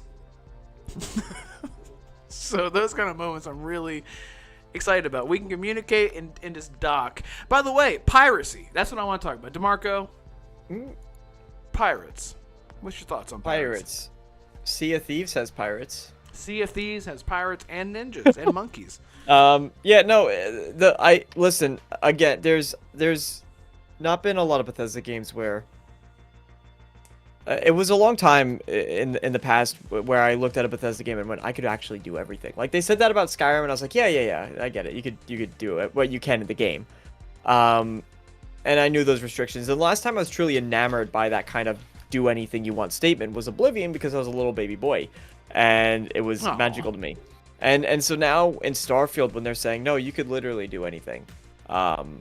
Space pirates, smuggling, and they had ships were being scanned, so you have to make sure that your contraband is like, I guess, upgraded, or you build your ship in a certain way that hides contraband. I'm not too sure how that mechanic would work. But you have to worry about contraband. You could do the piracy. You could do all the different factions we just learned about for the first time, like the Red Mile. What the heck is their deal? And then you think about what they've said historically, where you can double cross certain factions, and so it truly does feel like they're thinking about all these options and bringing in where you can do anything you want, and that goes with the piracy too, to bring it back home. So it all has me excited. Assassin, what's the thing that you're most like? Let's just wrap it up here, because it's not gonna end unless I say it's gonna end. It needs to end, because I could go on and on. Chat, if anyone in chat could just sum it up in 1 or 3 words what you are most excited about in Starfield, let me know. Now, Assassin, you get more than 3 words. because that's your privilege. What are you most excited about in Starfield? Do you have a role planned out in your head? Who you're gonna be? You gonna be a pirate? You gonna be a bounty hunter? A smuggler? You just gonna be a goody little two shoes and not shoot anyone and just punch everyone, knock them out? What are you gonna do? Let's see. In terms of builds, it says in the name. I prefer a sneaky approach, but I also like manipulation. If there is a persuasion / intimidation speech option in the game, definitely gonna level that up all the way to 1,000. I don't really know. I think I'm gonna be more like a rogue type where, if you're good to me, I'll be good to you. If you screw me over, I'm gonna piss all over you and your whole family. So nice. I like that's the type of character that I like to be in Bethesda's games. Like, if a character gives me a quest and then we sort of bond, then I'll treat them good. But if they give me a quest and they screw me over by trying to kill me, well, good thing you can't kill kids in Bethesda's games, because your son's gonna be dead. Or at least I'll try. Okay. All right. Michael says ships, space magic, aliens. Fuck, we didn't talk about The space magic. So the you had the psionic. Force. DeMarco, you and I talked. Okay, I don't know if you remember this. We joked about this on the Lorefield show a long time ago. It was like when we first met, I think, and we talked about Force magic. Just Force powers. We're like, ha, Force. Like that was it. And the more and more that I thought about it, I was like, they wouldn't do that, because they talked about it's NASA Punk, it's gonna be more grounded and stuff like that. And that moment, that shot. By the way, I'm at the stages. I've watched it 3 times now. I'm now on my 4th watch of the showcase. I'm officially in the watching it at less than half speed point. That's where I'm at now, watching this showcase. And it's so cool seeing your character walking up and just slowly walking up. Everyone's shooting and just missing completely. And your dude just holds up his hand and everyone's just oh. So cool. So that's it. That's all I have to say about that. Super cool. DeMarco, what are you going to play as? What's your build? What are you going to do? You going to be you have it planned out? I feel like everyone sort of has their template character in a Bethesda game. So are you going to stick with that, or what you going to do? Yeah, I like to do my first build. I always like to do someone who has the points in charisma to manipulate my way. Yes. Because I don't like getting locked out of things too much, or there's, I always think back to Mass Effect where it's like, oh, you don't have enough Paragon. Well, sorry, this character's gonna be in trouble soon. 100%. Yes. And you're like, fuck. So, now I just want to load my save and redo my. Yeah, skill you want to go points. back Yeah. and do it again, and so I always like to do persuasion the first time around. I want to do just a very typical mercenary type build, and I know it's cliche and maybe a little boring, but I think that is what kind of excites me a lot about Starfield is just paving your own way. And I'll play the typical good guy. I'll play the typical good guy the first time around. And the second time I play through the game is what I usually do is I completely do nothing with charisma. So I see all the things, now I have to live with the consequences of not being persuasive. So I'll play a scientist or a researcher, and I'll roleplay in that avenue of things. That would maybe not be the cliche scientist that wouldn't be too charismatic. And so I think, the first time, good guy, goody two shoes. I always do it the same way. Play the hero. I live that hero fantasy. The second time, not so much. I take some of the other routes. I always have a problem doing full hardcore pirate though, or full hardcore bad guy. I always struggle with that. I used to be able to do that whenever I was younger, but now I'm I feel like I'm missing out these more. people. Yeah, it's I can miss, and so now, for me, I guess to answer to sort of touch on that with my answer, I always go the reluctant hero route now with a lot of RPGs. So I'm always the good guy, but I do bad things every now and then. And I don't do terrible things, but I do things where I'm I did this to sort of get by. I'm not killing innocent people. I'm not robbing people. I'm not like murdering. You know what I mean? That's not what I mean. I am just the reluctant hero where I will make choices, bad choices, that really affect my character more than it hurts anyone else in a very dramatic way. I just feel like it for me personally, it always makes for a more interesting sort of when I inject myself into that experience and when I'm role playing, it makes for a more interesting dynamic with the other characters that I get to interact with. So therefore, I always do play as the if it's a gun game. So for Starfield, pistols are going to. I have something about like pistols in games, just like the John Wick, the Bounty Hunter, Jango Fett type. That's sort of what I'm going for in Starfield. Again, pistols will be my primary weapon, and then I will my secondary will be shotguns, and then obviously sniper rifles because I'm going for that bounty hunter that can walk up to that dude just like we saw in the showcase and say, "Let me through this door," and he's like, "Sorry, I can't do that." I'll be like, "Listen, yes you can, because whatever skill check I can use, or maybe I had to bribe him or whatever. I've got a job to do. You're going to let me through this door." And this good dude's going to be like, "Oh, shit. All right, well, listen, you got a job to do. I don't want to get in your way. Don't tell anyone that I was here," or whatever. That's the kind of character that I'm going to be. Very sneaky. I'll always approach everything sneaky, but as soon as shit hits the fan, I am not a weakling. Do not take my stealthy for weaky. My sneaky for weaky. Yeah. Don't take my sneaky for weaky. Yeah, I just made that up. But yeah, so that is kind of my build. Just pistol-y, walking around, boom, boom, boom. I love that the jetpacks weren't just like boosty. That we saw like the skill to actually like hover and shoot like Boba Fett or something like that. So cool. So that's what I'm going for. So listen. We might do a special episode just on Starfield. I don't know. I'll have to talk with everyone behind the scenes and see what we can pull off. But it's just don't think we have enough time on the Renegade Realm podcast to do this. But it'll happen on this channel if it happens at all. And so we're just going to have to cut it short here. And Mac's dead. Mac died. Mac left, and Udani Kurotada said, "Mac is the shit." He is, and be sure to follow Mac if you like his dark humor and devilish attitude. Yes, and his link to his Twitter is in the chat, so go click on that and follow him on Twitter. And if you don't have Twitter, there's your opportunity. It'll take you straight to the link to create an account. Perfect. Now, DeMarco, you've been super, super, super busy making Starfield content on your channel, which is in the description below right now. If you have not followed him, do it right now. I'm on my way to 2,500 subs.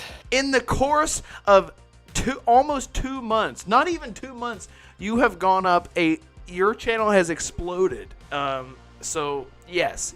Tell the people, well, you don't have to tell them exactly what you're working on, but you got something coming on your channel, Starfield related, obviously. Yeah. I have a whole document on in the background of like just breaking down, because we got the showcase. I have a video that's on my reactions. I have a 4-hour, literally a 4-hour video that goes to analysis, and I did that live, so I got some things wrong, I got some things right, I missed some things. It's just the nature of it. But I have this whole in-depth analysis that's there. A lot of people really liked it and enjoyed it. And I noticed some things I haven't seen anybody else mention. So now I'm kind of breaking it down into smaller bite-sized chunks. And I'll be releasing some things that were there, some things that weren't there in those videos. So if you've already watched it, you don't feel like you're watching the same thing. And if you haven't watched it, you have incentive to go check that out. But I have maybe like 5 or 6 video thing ideas for Starfield. And then I also want to cover Avowed. And god damn it, I still need to get a Jedi Survivor review. Nobody cares anymore, so I'm just doing it for me at this point. He got spoiled for me by Survivor? an old friend of mine who's I decided to cut ties with, but he did it on purpose. So, but go ahead. He deserves to be in the Crimson Fleet. So yeah, I want to cover Avowed too because I'm looking forward to Avowed. If I could squeeze Fable in, maybe. There's a lot to look forward to. And yeah, trying to build to that 2,500. That's like the next big milestone. And then from there, I guess the next one is 5K. So, journey ahead. Yeah, see, I'm shooting for 100, and after that, it's 150. So we're yeah. And by the way, this channel will be pumping out more actual content finally. And I've said it before. I was waiting until this Xbox showcase was done. That way, if I don't, who the fuck? I don't know why I gave him 2 options. You pieces of shit. Anyway, I appreciate your honesty. But I will. I am going to be doing content myself very soon, and of course it will be Starfield centric, just so I can get my editing in check and just try to find my stride when it comes to that type of format for content. So look forward to that someday, very soon. And Assassin, you are doing things. What are you going to be doing? Are you going to be doing a thing or two? No, I wish. Oh. I'm trying to save up money so I can get a PC so I can eventually do my own thing in terms of editing videos and making videos. But if you guys want to follow me on Twitter, I'm going to put it in the chat here because, to be honest, it's kind of getting frustrating explaining it every single time because it's so confusing every single time. But all I got to say is if you like what we're doing here, give us a like, give us... and subscribe. I mean, Red said himself, he's got content incoming. We do the podcast weekly. You know, it's just fun times all around. So that's literally all I got. Where can you be found, Assassin? There you go, On in the Twitter, chat. at Assassin52 on Twitter. I put it in the chat for everybody. There you go. Easy link. DeMarco, your link is in the description below, but tell people. Tell them again. YouTube, Twitter, / or at DeMarco Dude everywhere. And anywhere. Fantastic. I'm looking forward to it. And wow, we made good timing in comparison to how we usually do. So wow, we're learning together. And you can find me at Red Wolf Renegade on Twitter, the only Red Wolf Renegade on Twitter. Found my handle, baby. And you're already on the channel, so hit the like button, subscribe. And I'm not talking to the other person that is just sitting over there. You think that they're taking care of it. They're not. It's up to you. Hit the like button, subscribe. Please, share it out if you want to. Actually, I don't think anyone ever shares anything out anymore. But hey, maybe I'm wrong. Maybe you will. But look, thank you for being here on episode 23 of the Renegade Realm podcast. Thank you. Take care, everyone. Goodbye. Bye. Later.